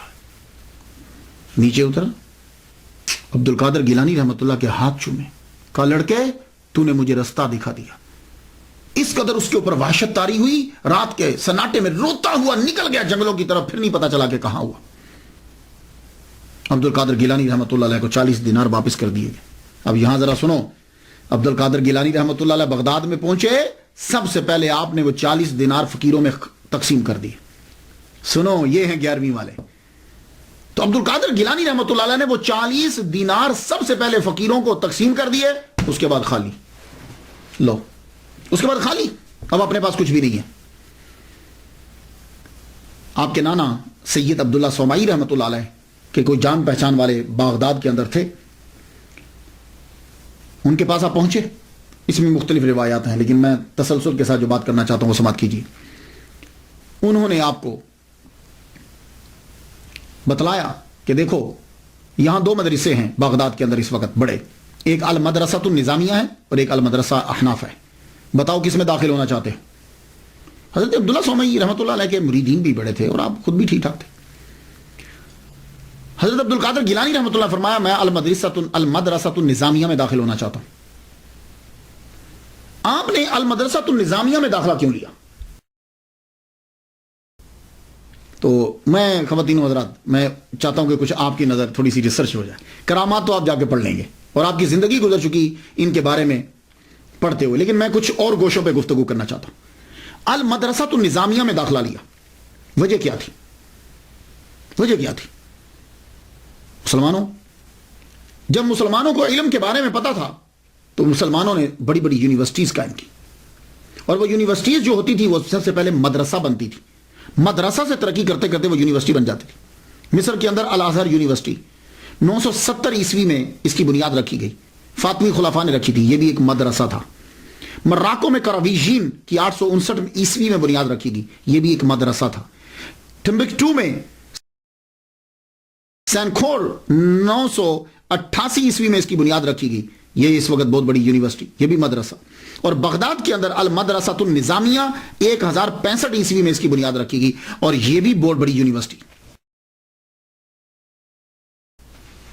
اس کو مدرسۃ النظامیہ کیوں کہا جاتا ہے؟ اس کی وجہ یہ ہے کہ اس کا نصاب اور اس کے بنانے میں جو ہاتھ تھا وہ سلجوق بادشاہ کے وزیر اعظم ابو علی حسن بن اسحاق خواجہ المعروف نظام الملک توسی کا تھا. اور آج جب آپ جاتے ہیں، یہ میں درس نظامی پڑھ رہا ہوں، جب آپ مدرسہ میں داخلہ لیتے ہیں، یہ کیا کر رہے ہو؟ میں حفظ کر رہا ہوں. تو آپ کیا کر رہے ہو؟ میں درس نظامی پڑھ رہا ہوں. یہ درس نظامی کیا ہے؟ یہ اس نظام الملک توسی کی وجہ سے درس نظامی، کیونکہ اس نے ہی یہ نظام بنایا تھا، یہ نصاب اس نے بنایا تھا. تو اس مدرسہ کو دریا کے کنارے بغداد میں 1065 میں عبد القادر گیلانی رضی اللہ تعالیٰ عنہ کے داخلہ لینے سے 30 سال قبل 2 سال کے اندر بنا دیا تھا. میرے عبد القادر گیلانی رحمۃ اللہ نے جہاں پڑھا ہے، میں کچھ اس کے بارے میں بھی نظر کر دوں آپ. یعنی آپ کے داخلہ لینے سے 30 سال پہلے اس مدرسے کو بنایا گیا، اور 2 سال کے اندر اس کو دریا کے کنارے کے اوپر بنایا گیا. اور یہ مدرسۃ النظامیہ یہ صرف ایک مدرسہ نہیں ہے، group of institution of higher education کا یہ نام، ایک عمارت کا نام نہیں ہے، یہ گروپ کا نام ہے. پروفیسر فلپ نے کہا ہے کہ مدرسہ نظامیہ پہلا اسلامک علمی ادارہ ہے جس میں پورا سسٹم تھا. کلاسز کے اوقات تھے، کلاسز تھیں، اس کے اندر عملہ تھا، لیولز تھے، فائنل امتحان ہوتا تھا، اسکالرشپ دی جاتی تھی، لائبریری تھی، اور نظامیہ گروپ کے اندر بہت سارے مدارس تھے. تو عبد القادر گیلانی رحمۃ اللہ علیہ نے 1095 عیسوی میں اس کے اندر جا کے داخلہ لیا. اور یہ عظیم یونیورسٹی جس میں عبد القادر گیلانی رحمۃ اللہ پڑھتے ہیں، اس کا سب سے پہلا پرنسپل امام غزالی ہیں. اور یہ وہ عظیم یونیورسٹی جس میں عبد القادر گیلانی رحمۃ اللہ علیہ پڑھتے رہے ہیں، اس میں شیخ سعدی رحمۃ اللہ علیہ بھی پڑھتے رہے. اور یہ عظیم یونیورسٹی جس میں عبد القادر گیلانی رحمۃ اللہ علیہ پڑھتے رہے ہیں، اس کے پرنسپل علامہ ابن جوزی بھی رہے ہیں. اللہ اکبر. تو آپ یہ مدرسۃ النظامیہ جو تھا، اس کے اندر اس میں زیادہ تر شافعی فقہ، حنبلی فقہ پڑھائی جاتی تھی، اور فلسفہ جو تھا وہ اشعری تھا. اسی لیے عبد القادر گیلانی رحمۃ اللہ علیہ شافعی اور حنبلی دونوں پہ فتویٰ دیا کرتے تھے. خیر، آپ خود مجتہد اجتہاد کے مقام پہ فائز تھے. تو یہاں جو ہے اس کے اندر آپ نے تعلیم دی. تو ابتدائی 20 دن جو ہیں آپ کے تو فاقے میں گزر گئے. داخلہ لے لیا، اس کے اندر داخلہ مل گیا.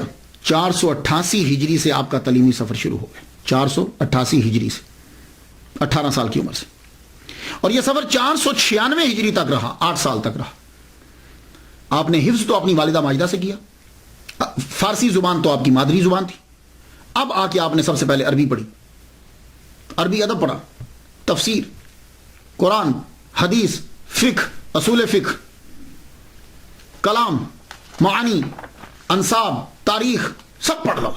8 سال کے اندر ہر شعبے کے اندر آپ نے پی ایچ ڈی کر لی، اور یہ بھی آپ کی کرامت ہے. اور خود فرماتے ہیں درست العلم حتی صرت کتبا. اب دوران تعلیم آپ کی جو زندگی گزری ہے وہ بڑی مشکل، اور یہ سارے جتنے طلباء خاص طور پر یہ میری تقریر سنیں گے، ان طلباء کے لیے یہ لایا عمل ہے. یہ چیزیں ہوتی ہیں اولیاء کرام کی جتنے طلباء گھر سے پڑھنے کے لیے آتے ہیں، اب یہ ذرا یہ حصہ ضرور سنیے گا. آپ جب پڑھنے کے لیے آئے تو کیا ہوا آپ کے ساتھ؟ اصل میں آپ کے نانا امیر تھے، وہ وہاں سے پیسے بھیجتے، آپ شام سے پہلے، سورج ڈوبنے سے پہلے وہ پیسے آپ تقسیم کر دیتے اور خود پھر فاقو.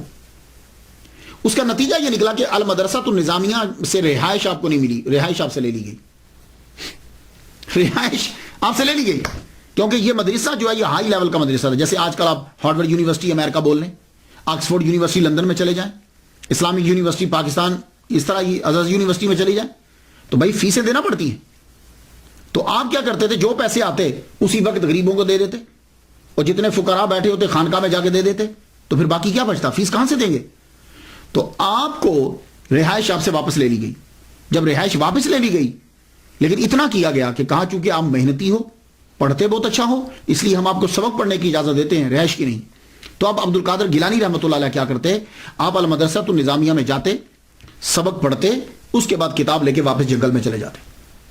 اب دھوپ ہے یا بارش ہے، اب وہاں بیٹھے آپ پڑھ رہے ہیں، دھوپ ہو جاتی تو کتاب بچ جاتی، بارش ہوتی تو اب کتاب کو بچانے کے لیے چلتے. سر کے اوپر ایک امامہ شریف ہوتا پرانا، اور ایک جبہ آپ نے ذبح تن کیا ہوتا، بس اس طریقے سے آپ نے پڑھا. اور کئی دن تک آپ کو کھانا نہیں ملتا. اور آج تو مدرسہ کے اندر کھانے ملتے ہیں، کئی دن تک کھانا آپ کو نہیں ملتا. اور اگر کھانا ملتا بھی ہے، پیسے آتے بھی ہیں، تو فوراً فقراء میں تقسیم کر دیتے یا غریب طلباء میں تقسیم کر دیتے. آپ فرماتے ہیں کہ میں وہاں پڑھتا رہا، اور طالب علم 8 سالہ دور کس طرح گزاریں گے. فرماتے ہیں کہ ایک مرتبہ کیا ہوا کہ ایک یعقوبہ شہر کے بارے میں پتہ چلا کہ وہاں کے لوگ جو ہیں بڑے اچھے ہیں، کیونکہ وہاں شیخ شریف یعقوبی رحمۃ اللہ علیہ، اللہ کے ولی، بہترین مقرر، وائز، ان کی وجہ سے وہ لوگ بڑے ہی نرم دل ہیں. وہ کیا کرتے ہیں کہ جب ان کی فصل پک جاتی ہے تو وہ غرباء کو، فقراء کو، طلباء کو جو ہیں وہ فصل میں سے دیتے ہیں. تو لڑکوں نے یہ کہا کہ آؤ عبد القادر تم بھی چلو ہمارے ساتھ. اللہ تعالیٰ نے آپ کی ملاقات ایک بزرگ سے کروانی تھی، ورنہ کھانے کا تو آپ کو ابھی فکر رہتی نہیں تھی. آپ ان کے ساتھ چل پڑے. جو ہی یعقوبہ شہر کے اندر داخل ہوئے، اس گاؤں میں داخل ہوئے، تو کسی نے بتایا کہ یہاں شیخ شریف یعقوبی رحمۃ اللہ علیہ ہوتے. فرمانے لگے اس وقت کہاں ہیں؟ کہا اس وقت وہ لیکچر دے رہے ہیں، یعنی واز فرما رہے ہیں، اور لوگ واز سن رہے ہیں. عبد القادر گیلانی رحمۃ اللہ علیہ آئے تھے اناج لینے، چھوڑا لڑکوں کو، کہا تم جاؤ. آپ فوراً بھاگے اور ان کے حلقہ کے اندر بیٹھ کے جا کے بات سننے لگ گئے. شیخ شریف یعقوبی رحمۃ اللہ علیہ تقریر فرما رہے ہیں اور سب سن رہے ہیں. اور جب آپ کا بات ختم ہوا، سب اٹھ کے چلے گئے. کسی کو سوال پوچھنا تھا، اس نے پوچھا، اور آپ وہاں دور ان کے سامنے مؤدب ہو کے بیٹھے. آپ جب جانے لگے تو آپ نے دیکھا کہ یہ لڑکا ابھی تک نہیں گیا. تو شیخ شریف یعقوبی رحمۃ اللہ علیہ کہنے لگے آپ کو کچھ مجھ سے پوچھنا ہے؟ میں جا رہا ہوں. کھڑے ہو کے عرض کرتے ہیں حضور آپ نے سب کو نصیحت کی، مجھے کوئی خاص نصیحت فرمائے. شیخ شریف یعقوبی رحمۃ اللہ علیہ نے یوں دیکھا لڑکے کو سر سے پاؤں تک. ایک دم سے آپ کا چہرہ جو ہے اس میں تبدیلی آئے. تو اس وقت فرمانے لگے طالبان حق کسی غیر کے آگے ہاتھ نہیں پھیلاتے. عبد القادر گیلانی رحمۃ اللہ فرماتے میرے جسم میں ایک ایسی عجیب سی کیفیت طاری ہو گئی. میں نے اناج چھوڑا اور بھاگ گیا واپس بغداد، واپس چلا گیا. یہ کمال تھا ان کا. شیخ شریف یعقوبی رحمۃ اللہ علیہ کا بڑی سادہ تقریر فرماتے تھے، لیکن مجمع میں جتنے لوگ بیٹھے ہوتے تھے ہر ایک کو اپنی بساط کے مطابق حصہ مل جایا کرتا تھا. کئی روز آپ کے فاقوں میں گزر جاتے. ایک مرتبہ کیا ہوا کہ 20 دن تک آپ کو کھانا نہیں ملا، کیونکہ بغداد میں قحط پڑ گیا ہے. آپ باہر نکلے کہ میں کسی درخت سے پتے توڑ کر ہی کھا لوں. یہ تو ایک درخت کے ساتھ دیکھا کتنے 10 20 آدمی لگے اور پتے یوں توڑ کے کھا رہے. آپ واپس آ گئے. جب واپس آئے تو مسجد میں انٹر ہوئے، داخل ہوئے تو نڈھال ہو کے گر گئے، فاقوں کی وجہ سے گر گئے. اور آپ اپنے جسم کو یوں گھسیٹتے ہوئے مسجد کے کارنر میں لے گئے اور یوں جا کے سمٹ کے نیچے بیٹھ گئے. وہاں نڈھال ہوئے. ایک صاحب مسجد میں داخل ہوئے، ان کے ہاتھ میں کھانا تھا، اور جو آدمی بھوکا ہو نا تو وہ حس بڑی تیز ہو جاتی ہے. وہ سامنے ان کو ان کا احساس نہیں ہوا، وہ وہاں بیٹھ کر کھانا انہوں نے کھولا اور کھانے لگے. بھونا ہوا گوشت اور روٹی تھی. حضرت غوث پاک فرماتے ہیں کہ جب وہ اپنے منہ میں لقمہ ڈالنے لگتا تھا میرا منہ کھل جاتا تھا. شاید روٹی کھاتے اس کی نظر مجھ پہ پڑ گئی. میں ایک دم سے سیدھا ہو بیٹھ گیا. میں وہ آدمی وہاں سے اٹھ کر میرے پاس آ گیا، میرے سامنے آ کر اس نے کھانا رکھ دیا. کھانا رکھ کے کہنے لگا تم کھا لو، میرا یہ کھانا نہیں ہے، میں بھی کسی کا کھا رہا ہوں۔ حضرت عبد القادر گیلانی رحمۃ اللہ نے ہاتھ یوں ہی رکھ لیا، فرمایا لگے تم کس کا کھا رہے ہو؟ یہ کہنے لگے میں گیلان سے آیا ہوں، کوئی عبد القادر لڑکا تھا، ان کی والدہ نے کوئی 8 دینار بھیجے تھے۔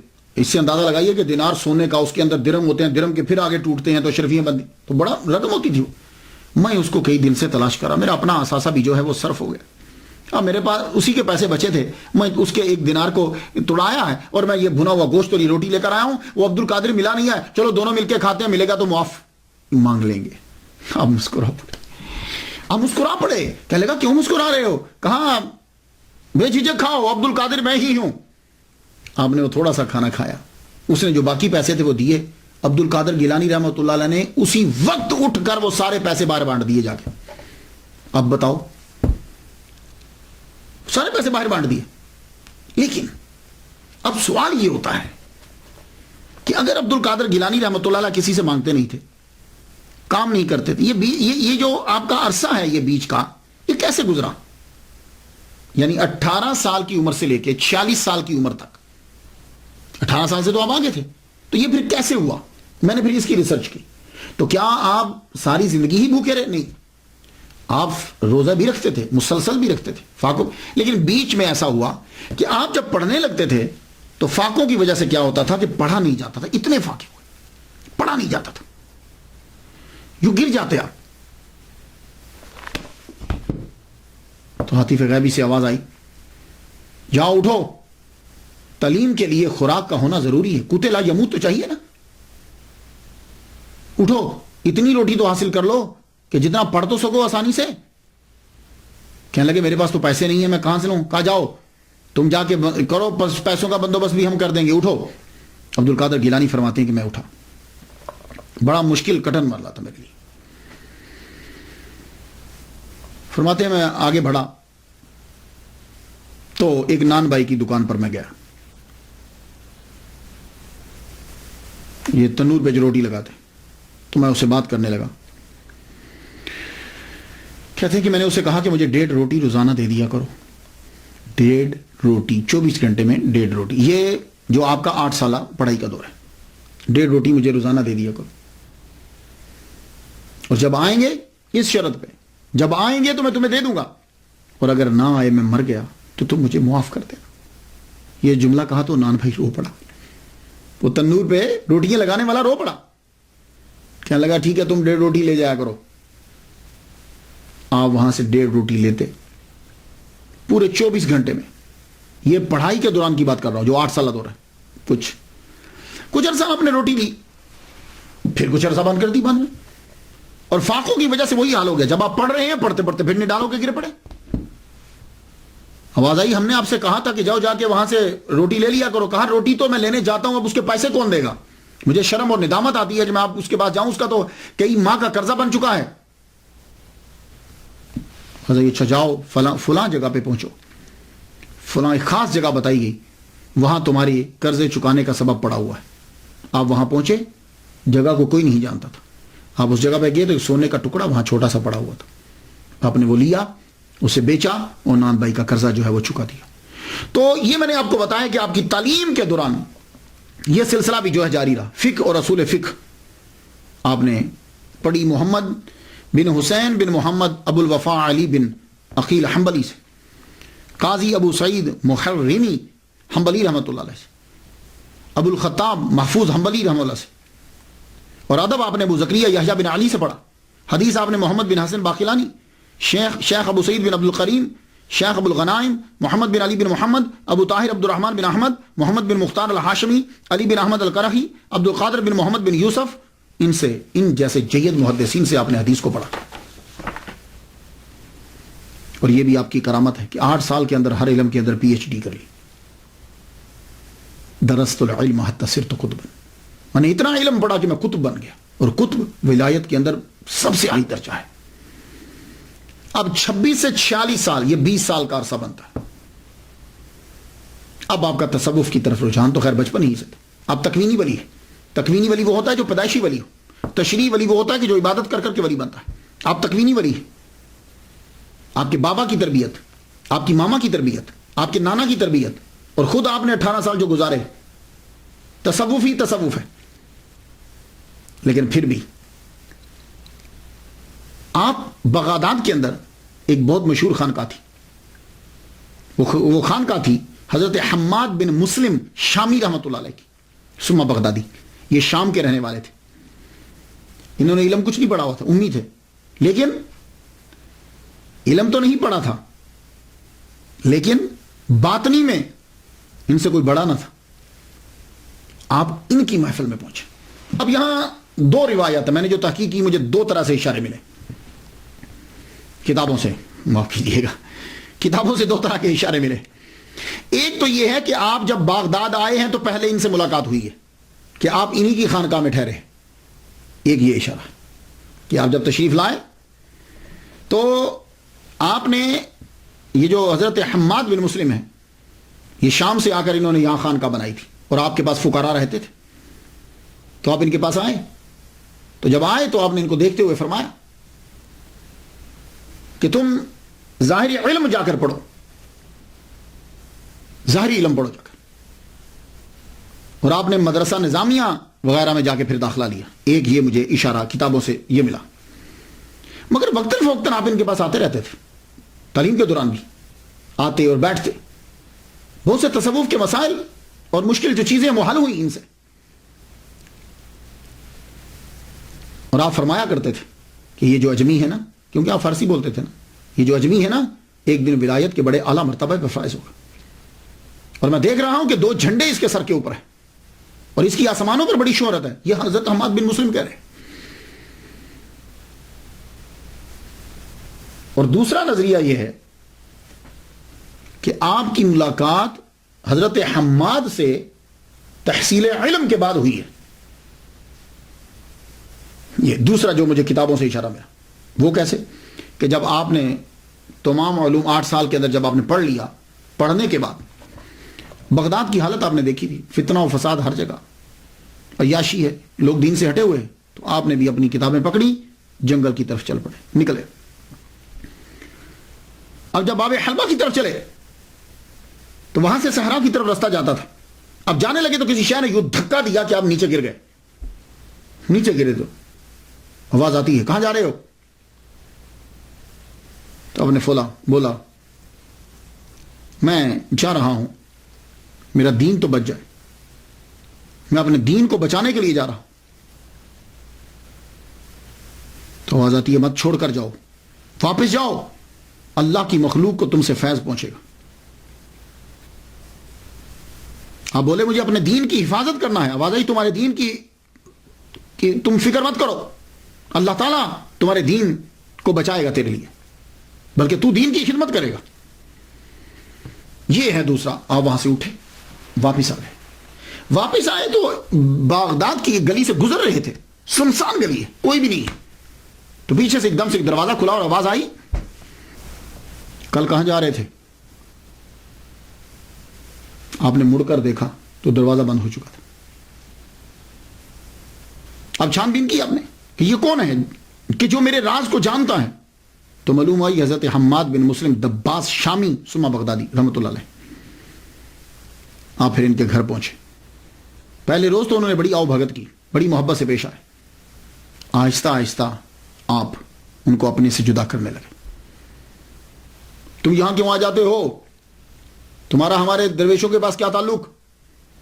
تم تو پڑھے لکھے ہو، جاؤ جا کے فقہ پڑھاؤ.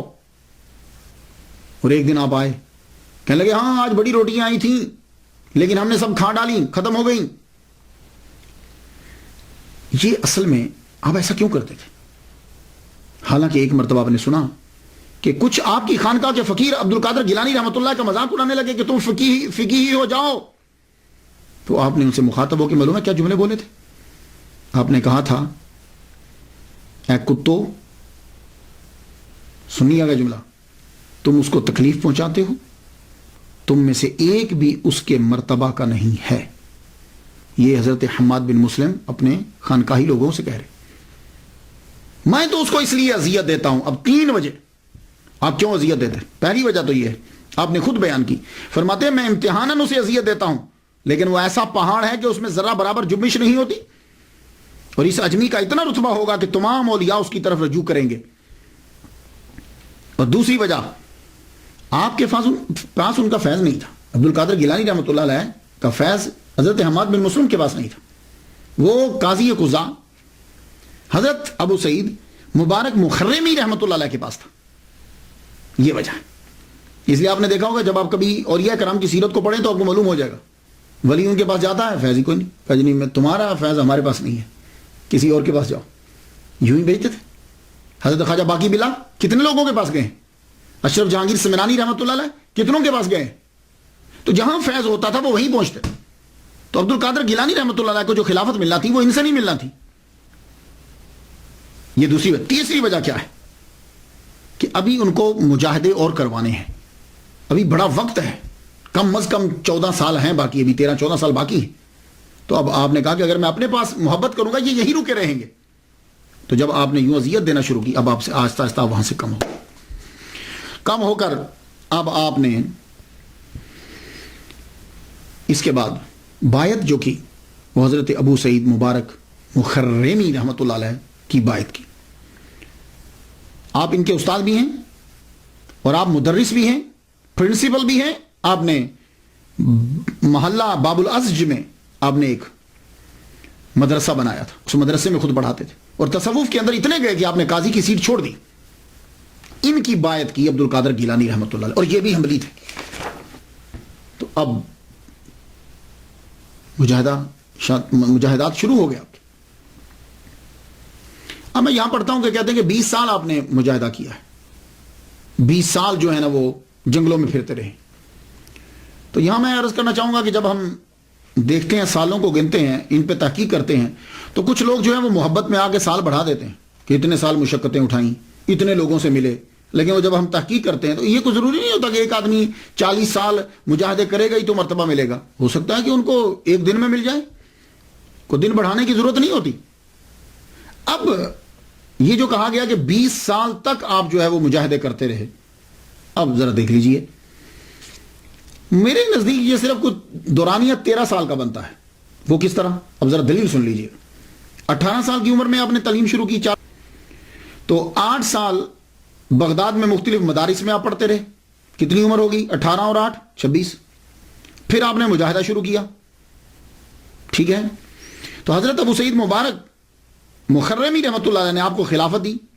خلافت دینے کے بعد آپ کو اپنے مدرس کا انچارج, مدرسے کا انچارج بنایا, اور وہیں آپ کو تدریس کے لیے بھی بولا. تو آپ جانتے ہیں کہ مبارک مخرمی حنبلی رحمۃ اللہ علیہ کا وصال 513 میں ہوا ہے, 513 ہجری میں ہوا ہے. اور اس وقت حضرت عبد القادر گیلانی رحمۃ اللہ علیہ کی عمر 43 سال تھی. تو کم از کم اگر پیر کی موجودگی میں 3 سال بھی پڑھایا ہو تو آپ کی عمر 40 سال تو تھی جب آپ مدرسے میں ہوئے. تو جب مجاہدہ چھوڑا اور تدریس شروع کی 40 سال تو عمر ہونی چاہیے. تو اب آپ خود سوچ لیجئے کہ 26 سال کی عمر میں تو آپ پڑھ کر فارغ ہوئے ہیں, تو اب 26 کے بعد کتنے لگائیں گے آپ کے 40 بن جائیں. تو اسی لیے میں کہتا ہوں کہ آپ کا دورانیہ جو ہے وہ 13-14 سال کا ہے, اور اس میں 11 سال آپ کا مجاہدہ جو ہے وہ برج کا ہے.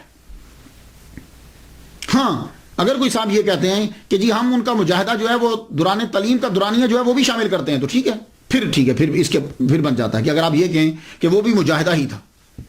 آپ نے پڑھا, پڑھنے کے بعد اب آپ ریاضت اور مجاہدے کے لیے اپنے پیر کی کہنے کے اوپر حضرت خضر علیہ السلام بھی آپ کی تربیت کر رہے. پہلے وہ سال کے بعد آتے تھے, 3 سال تک انہوں نے اسی طرح کیا. وہ 1 سال میں آتے, پھر سال کے بعد آتے, پھر سال کے بعد آتے, پھر اس کے بعد آپ زیادہ آنے لگ گئے, آپ کی تربیت کرتے. بلکہ بعض اوقات تو ایسا ہوتا کہ آپ رہتے ہی ان کے ساتھ. اب انسان کی جو بھری جوانی ہوتی ہے, 40 سال تک انسان کی تقریباً جوانی رہتی ہے اگر وہ اپنی چیزوں کو سنبھال کے رکھے. 40 سال تک تو رہتی.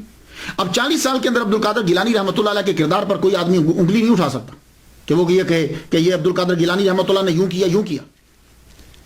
ولادت سے لے کے 40 سال تک یہ بھری جوانی کا ٹائم ہے. جب سے آپ جوان 18 سے لے لیجیے, کوئی آدمی انگلی نہیں اٹھا سکتا. لیکن اس کو کنٹرول کرنے کے لیے آدمی کے لیے سب سے بہترین طریقہ یہ ہوتا ہے روزے. تو عبد القادر گیلانی رحمۃ اللہ علیہ نے روزے رکھے. آپ کی عمر 18 سال کے بعد 40 سال تک بیچ میں مجاہدہ اور تعلیم کا دورانیہ روزے رکھ رہے ہیں. سحری اور افطار، سحری اور افطار. لیکن سحری اور افطار ہوتا کیسے؟ سحری اور افطار کبھی پانی پہ ہو رہا ہے، سحری بھی پانی پہ، افطاری بھی پانی پہ. اور کبھی کیا ہوتا ہے کہ سحری درخت کے پتوں سے، افطاری بھی درخت کے پتوں کے ساتھ. بھوک چیخ پڑی، نفس چیخ پڑا، اتنے مجاہدے کیے آپ نے. اور بعض کا تو ایسا ہوتا کہ آپ کو نیند آ جاتی، نیند آتی تو آپ بیٹھ جاتے. سجدے میں ہے، نیند آئی ہے، ایک دم بیٹھ گئے، پھر بیٹھے بیٹھے نیند آ گئی، ایک دم کھڑے ہو گئے. اور بعض اوقات کھڑے کھڑے بھی نیند آ جاتی. آپ نے دیکھا کہ کئی لوگ کھڑے سو جاتے، تو جب کھڑے کھڑے نہیں آپ چل پڑتے، اور جب چل پڑتے تو پاؤں میں جوتا تو ہے نہیں، چلتے رہتے، اتنا چلتے کہ پاؤں پہ چھالے پڑ جاتے اور خون رسنے لگ جاتا آپ کے پاؤں سے. اور اس قدر مجاہدہ کیا.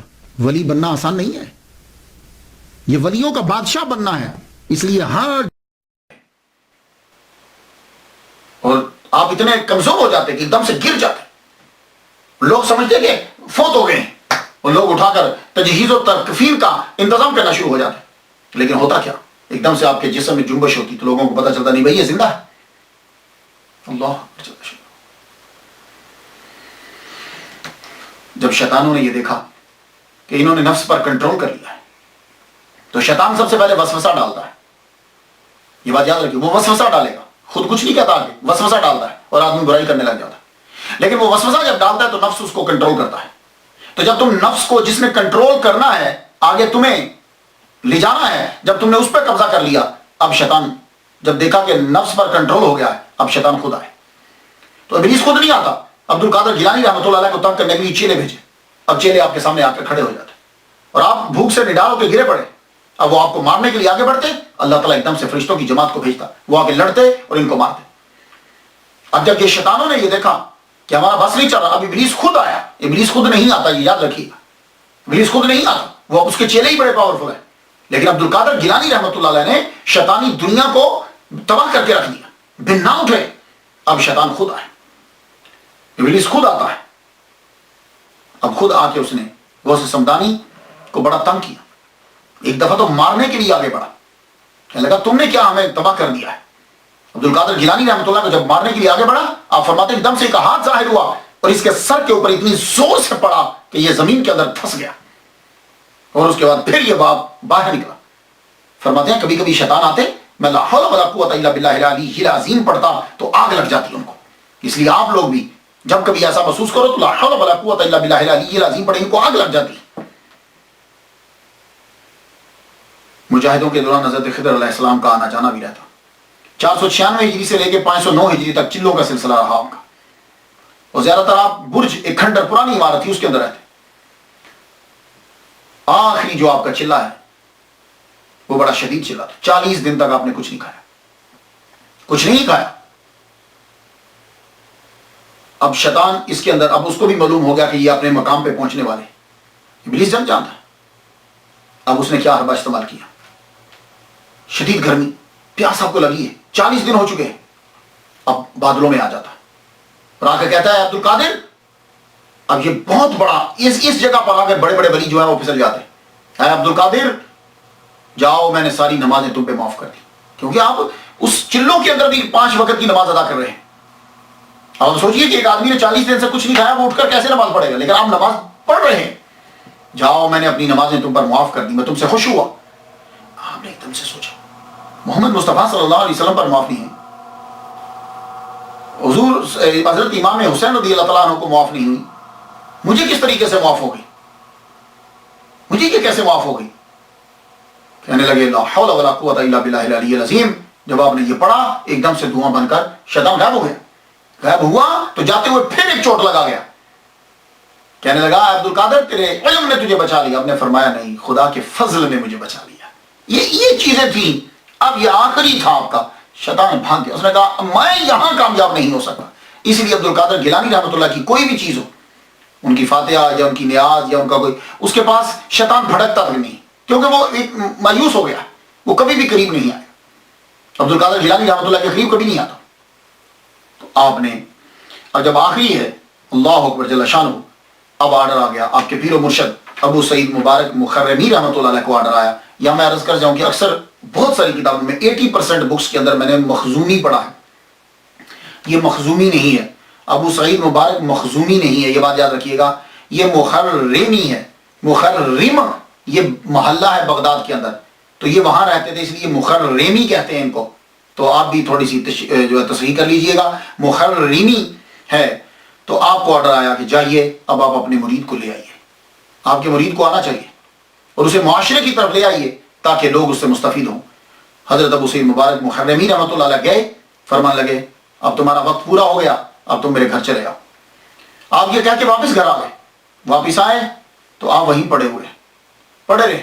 تھوڑی دیر کے بعد حضرت خضر علیہ السلام آئے. خضر علیہ السلام آئے تو آپ فرمان لگے جاؤ تمہارے پیر تمہارا انتظار کر رہے ہیں، پہنچو وہاں تم، اب معاشرے کو تمہاری ضرورت ہے. آپ اپنی طاقت کو جمع کرتے ہوئے اٹھے. جب پہنچے تو دیکھا ابو سعید مبارک مخرمی رحمۃ اللہ علیہ دروازے کے اوپر کھڑے انتظار کر رہے ہیں اور دیکھ کے مسکرانے لگے اور ویسے پیار سے کہنے لگے کیا ہمارا کہنا کافی نہیں تھا کہ خضر علیہ السلام کو جا کر کہنا پڑا.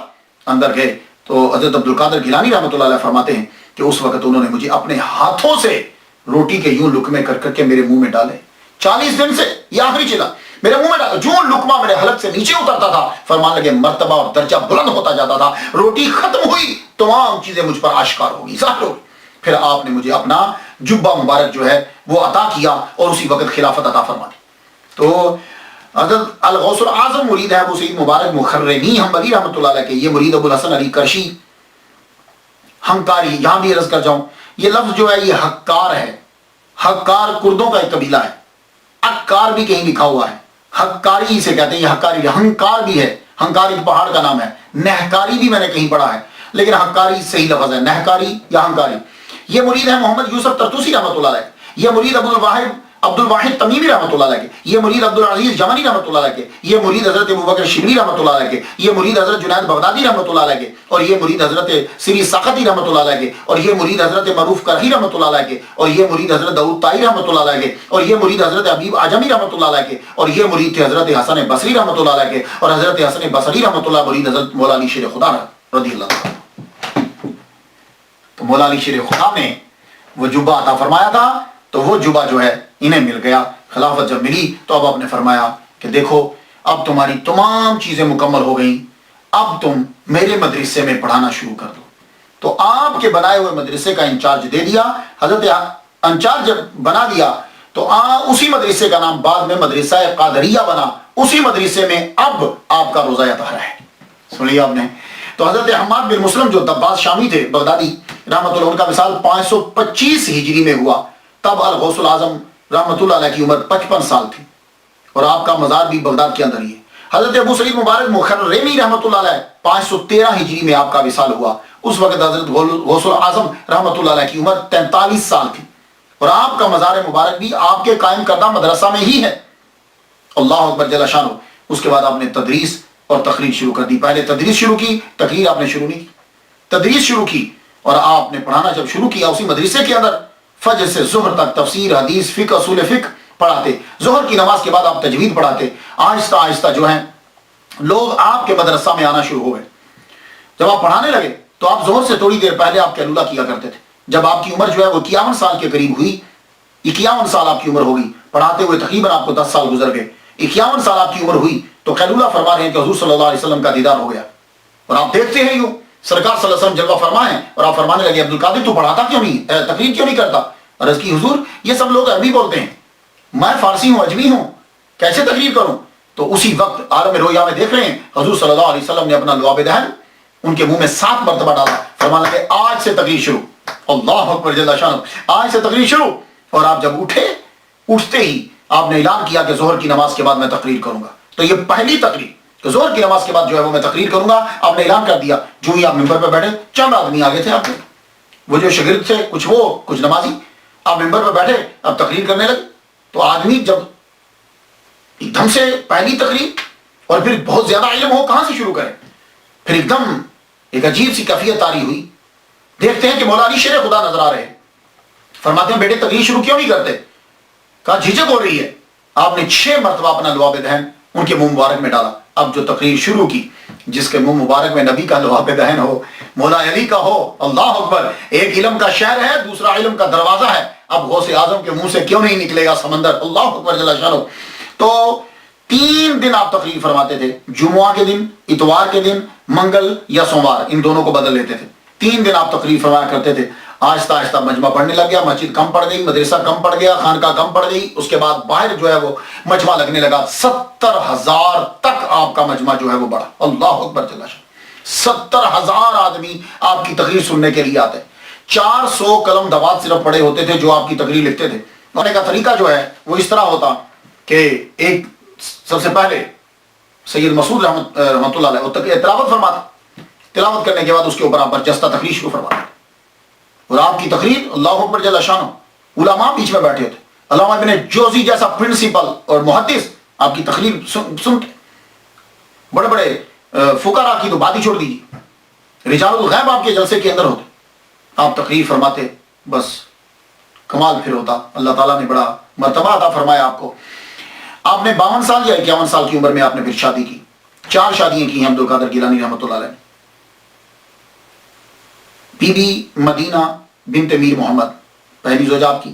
بی بی صادقہ بنت محمد شفیع دوسری بیوی آپ کی. بی بی صادقہ بنت محمد شفیع. Be be Momina, be be محبوبہ. اور اللہ تعالیٰ نے ان میں سے 49 بچے آپ کو عطا فرمائے. 20 لڑکے ہیں. میں اب جب پڑھتا ہوں تو 10 لڑکوں کے صرف نام ملتے ہیں، اور جب کتاب میں پڑھتا ہوں تو آگے 10 آپ کے پوتوں کے نام لکھے ہوتے ہیں. تو میرا خیال ہے کہ وہ پوتے بھی بیٹے ہی ہوتے ہیں. لوگوں نے شاید سمجھا کہ یہ 40 ایسے کر دیا یا 20 کر دیا، لیکن 10 جو ہے وہ آپ کو ملتے. 10 نام جو ہے وہ ہمیں ملے. لیکن خیر پھر بھی اللہ تعالیٰ نے آپ کو بہت اولاد جو ہے وہ عطا فرمائی. سب سے بڑی کرامت جو ہے ولی کامل کی وہ تصانیف ہوتی ہے. میں تو یہی کرامت سمجھتا ہوں. اور آپ کی تصانیف بھی اللہ اکبر جل شانہ. آدمی جب آج کے دور میں بھی پڑھتا ہے تو وہ لفظوں کے اندر وہ چاشنی، وہ روحانیت، وہ دبدبہ، وہ علم آج بھی نظر آتا ہے. آپ نے بہت سی کتابیں لکھی. فتوح الغیب اس کا موضوع تصوف ہے. اس کتاب میں ہر عنوان کے تحت قرآنی آیات اور احادیث آپ نے لکھی. یہ اس بات کی دال ہیں. اللہ تعالیٰ نے آپ کو بڑا علم عطا فرمایا. اس کے بعد آپ کی کتاب الفتح الربانی والفیض الرحمانی، یہ الفتح الربانی یہ بھی کتاب آپ کی. یہ جو کتاب ہے یہ آپ کے خطابات کا مجموعہ ہے. اس میں 62 خطابات ہیں. یہ میرے سامنے جو کتاب ہے نا اس کے اندر 62 خطابات ہیں. 62 آپ کی، اور اس کو مجلس کا نام دیا گیا. اس میں جو پہلا خطبہ لکھا ہوا ہے وہ 3 شوال اتوار کی صبح 545 ہجری کو خانقاہ میں دیا. اور آخری خطبہ 8 شوال، یہ 62واں خطبہ ہے، 541 ہجری کو دیا. تو معلوم ہوا کہ اس کے اندر جو خطابات لکھے گئے ہیں نا وہ ترتیب سے نہیں لکھے گئے، کیونکہ آخری جو خطبہ 62واں ہے وہ 541 کا ہے، اور یہ جو پہلا ہے وہ 545 کا ہے. تو ترتیب سے نہیں ہے. تو لیکن اتنا ہے کہ 541 اور 545 کے بیچ میں، 46 کے بیچ میں جتنے خطابات ہیں وہ اس کے اندر آپ کے جمع کیے. اور زیادہ تر جو خطابات ہیں وہ مسجد معمورہ میں دیے گئے. مدرسہ معمورہ کے اندر جو ہیں یہ خطابات آپ کے دیے گئے.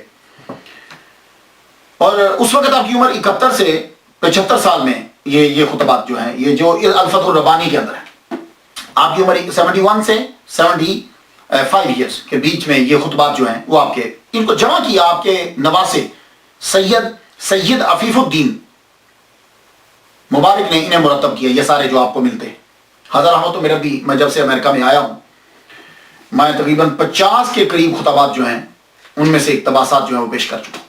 تو میں جتنے بھی علماء تک میری یہ بات پہنچے یا یہ جو 11ویں منانے والے ہیں ان سے میری ریکویسٹ ہے، ہمبلی ریکویسٹ ہے کہ آپ 11ویں کے اندر جو بھی مولوی بلائیں یا آپ خود ہوں تو آپ یہ سلسلہ شروع کریں. میں 12 سال سے امریکہ کے اندر اسی میں سے لیتا ہوں بات، اور وہ چیز نظر آتی ہے تاکہ جو اعتراض کرتے ہیں ان کو معلوم ہو کہ 11ویں شریف کیا ہے، 11ویں میں کیا ہوتا ہے. تو یہ کتاب جو ہے یہ بہت ضروری.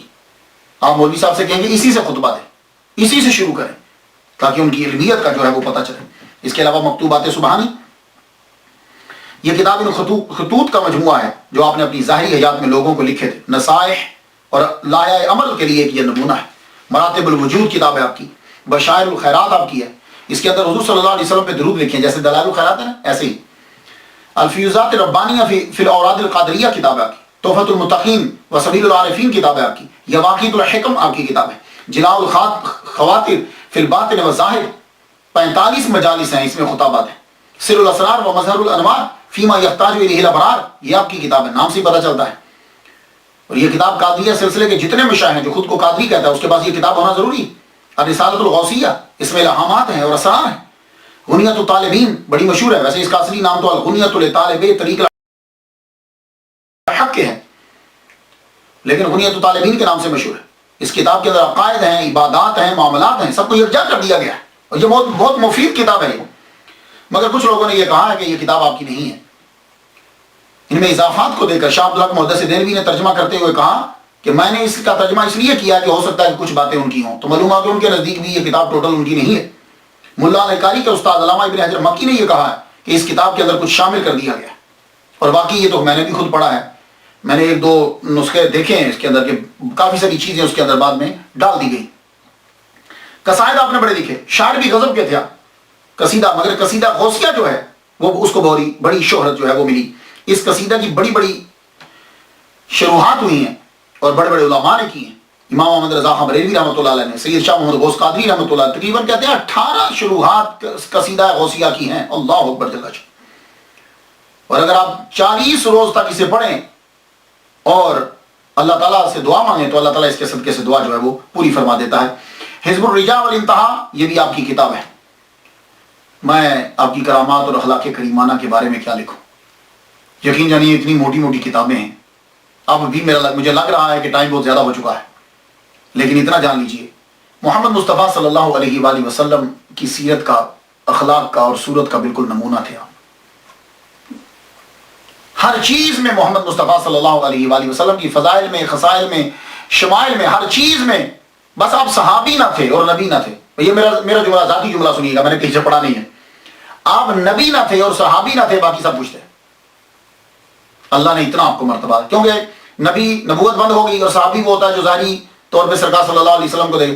آپ صحابی اور نبی نہ تھے، باقی آپ سب کچھ تھے، بلکہ اتنا مرتبہ ملا کہ لوگ اسم اعظم تلاش کرتے ہیں اور کہتے ہیں کہ ہمیں اسم اعظم مل جائے، ہمیں اسم اعظم مل جائے۔ اللہ اکبر جل شانہ۔ آپ نے اللہ کی اتنی عبادت کی، اللہ کے اتنے محبوب بن گئے کہ اللہ تعالیٰ نے آپ کے نام ہی کو اسم اعظم بنا دیا ہے۔ جو آدمی صدق کے دل سے یہ کہ اے اللہ الغوث العظم عبد القادر گیلانی رحمۃ اللہ علیہ کا صدقہ میری حاجت پوری فرما دے، اللہ تعالیٰ اس کی حاجت پوری فرما دے۔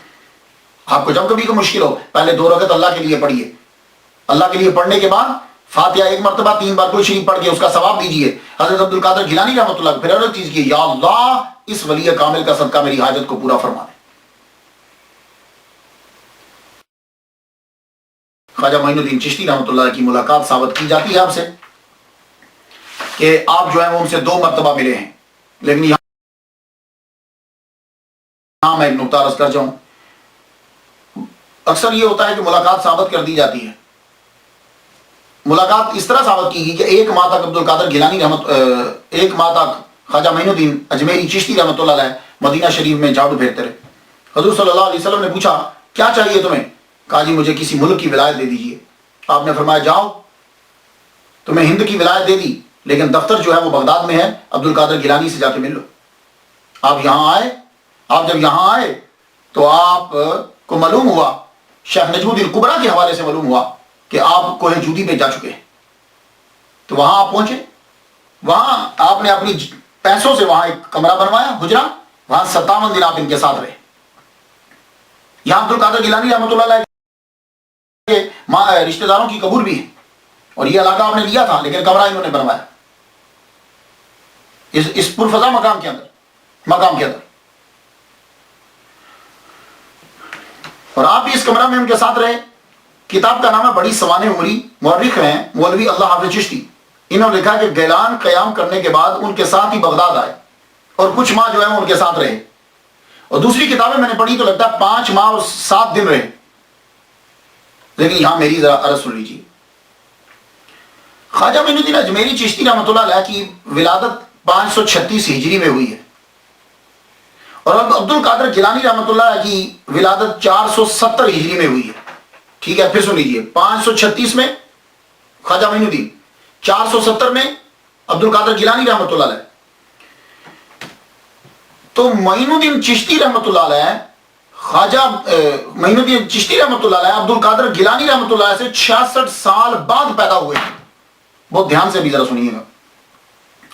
خواجہ معین الدین اجمیری چشتی رحمۃ اللہ علیہ عبد القادر گیلانی رحمۃ اللہ علیہ سے 66 سال 66 years after ان کے 66 سال بعد پیدا ہوئے.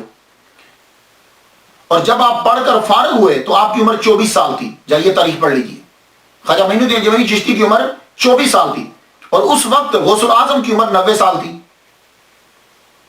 91 سال میں عبد القادر گیلانی رحمۃ اللہ علیہ کا وصال ہو گیا ہے. ٹھیک ہے. کم از کم 8 سال معین الدین چشتی رحمۃ اللہ علیہ نے خواجہ عثمان ہرونی رحمۃ اللہ علیہ کی خدمت کی ہے. کم از کم کی میں بات بتا رہا ہوں. ویسے تو لوگوں نے زیادہ بھی لکھا ہے. 8 سال. پھر خلافت لی. خلافت کے بعد آپ کی ملاقات عبد القادر گیلانی رحمۃ اللہ علیہ سے ثابت ہے. تو معلوم ہے کہ جب آپ نے خلافت لی ہے عبد القادر خواجہ معین الدین چشتی رحمۃ اللہ علیہ نے جب خلافت لی ہے تو اس وقت عبد القادر گیلانی رحمۃ اللہ کو دنیا سے گئے ہوئے 7 سال ہو چکے ہیں. 7 سال اس وقت آپ کو ہو چکے تھے. تو مجھے صرف اتنا لگتا ہے کہ جب آپ بغداد پڑھنے کے لیے تشریف لائے ہیں, بغداد کبھی آئے ہیں آپ, تب آپ کی عمر عبد القادر گیلانی رحمۃ اللہ کی عمر 90 سال تھی. آخری ایام تھے چلوں میں اور زیادہ تر سیکلوژن, آپ گوشہ نشینی میں رہتے تھے. تو یہ ہو سکتا ہے کہ آپ نے ان سے ملاقات کی ہو, اور وہ بھی ابتدا میں آپ نے ان سے ملاقات کی ہو. کیوں؟ اس لیے عبد القادر گیلانی رحمۃ اللہ علیہ رشتے میں خواجہ معین الدین اجمیری چشتی کے ماموں لگتے ہیں. تو ہو سکتا ہے کہ 90 سال سے قبل نہیں, 90 سال میں آپ کی ملاقات ہوئی اور اس کے بعد 91 میں آپ دنیا سے جو ہے وہ رخصت ہو گئے. یہ تو میں ویسے تاریخی حوالوں سے بات کر رہا تھا, ورنہ خواجہ معین الدین اجمیری چشتی رحمہ اللہ اور ان کو آپس میں ملنے کے لیے یہ ضرورت ہی نہیں ہے دنیا کی. آج بھی آپ میں سے جو ولی کامل ہیں بڑے, وہ جانتے ہیں کہ بغداد میں آج بھی میٹنگ ہوتی ہے. جو 2 مجلسیں ہوتی ہیں, ایک مدینہ میں اور ایک بغداد کے اندر, آج بھی لوگ وہاں موجود ہوتے ہیں. اللہ اکبر جل شانہ. قادریہ سلسلہ جو ہے, جس طرح فقہ میں تمام مذاہب امام اعظم کی طرف رجوع کرتے ہیں, اسی طرح تصوف میں کسی نہ کسی طرح تمام سلاسل جو ہیں وہ حضرت غوث اعظم کی طرف, الغوث الاعظم کی طرف رجوع کرتے ہیں. دنیا میں بہت سے سلاسل ہیں, 16 کا تو ذکر ملتا ہے, 4 کو اللہ تعالیٰ نے بڑی پذیرائی دی. شیخ عبد القادر گیلانی سلسلہ قادریہ, شیخ شہاب الدین سہروردی سلسلہ سہروردیہ, شیخ معین الدین چشتی سلسلہ چشتیہ, شیخ بہادر نقشبند سلسلہ نقشبندیہ. شاذلی سلسلہ بھی مشہور ہے مگر یہ عرب سائڈ پر ہے. تو ہندوستان میں قادریہ اور چشتیہ زیادہ مشہور ہے. ہندوستان بنگال میں حضرت شاہ نعمت اللہ قادری فیروز آبادی قادریہ سلسلے کو لے کر آئے. ہندوستان دکن میں حضرت شاہ نعمت اللہ قادری دکنی سلسلہ قادریہ کو لے کر آئے 1400 میں, یعنی 613 سال قبل. غوث پاک کے مدرسہ میں پڑھنے والے لوگوں نے پوری دنیا میں اسلام پھیلایا.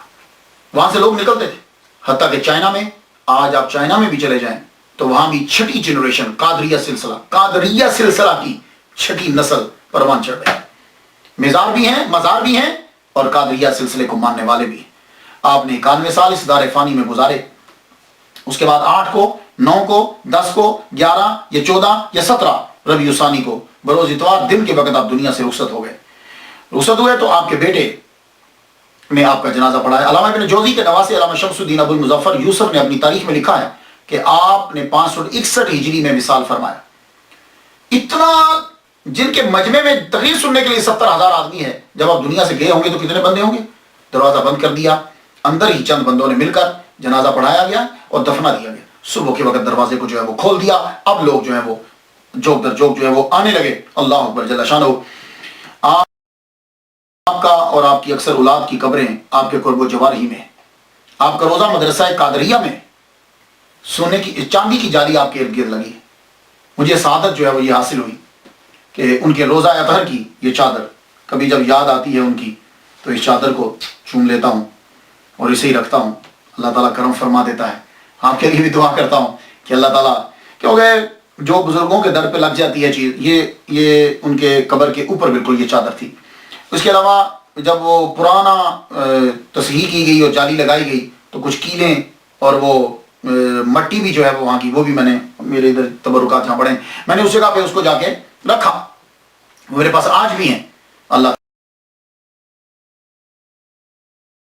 تعالیٰ ان چیزوں کے صدقے سے سب پہ جو ہے وہ کرم فرمائے۔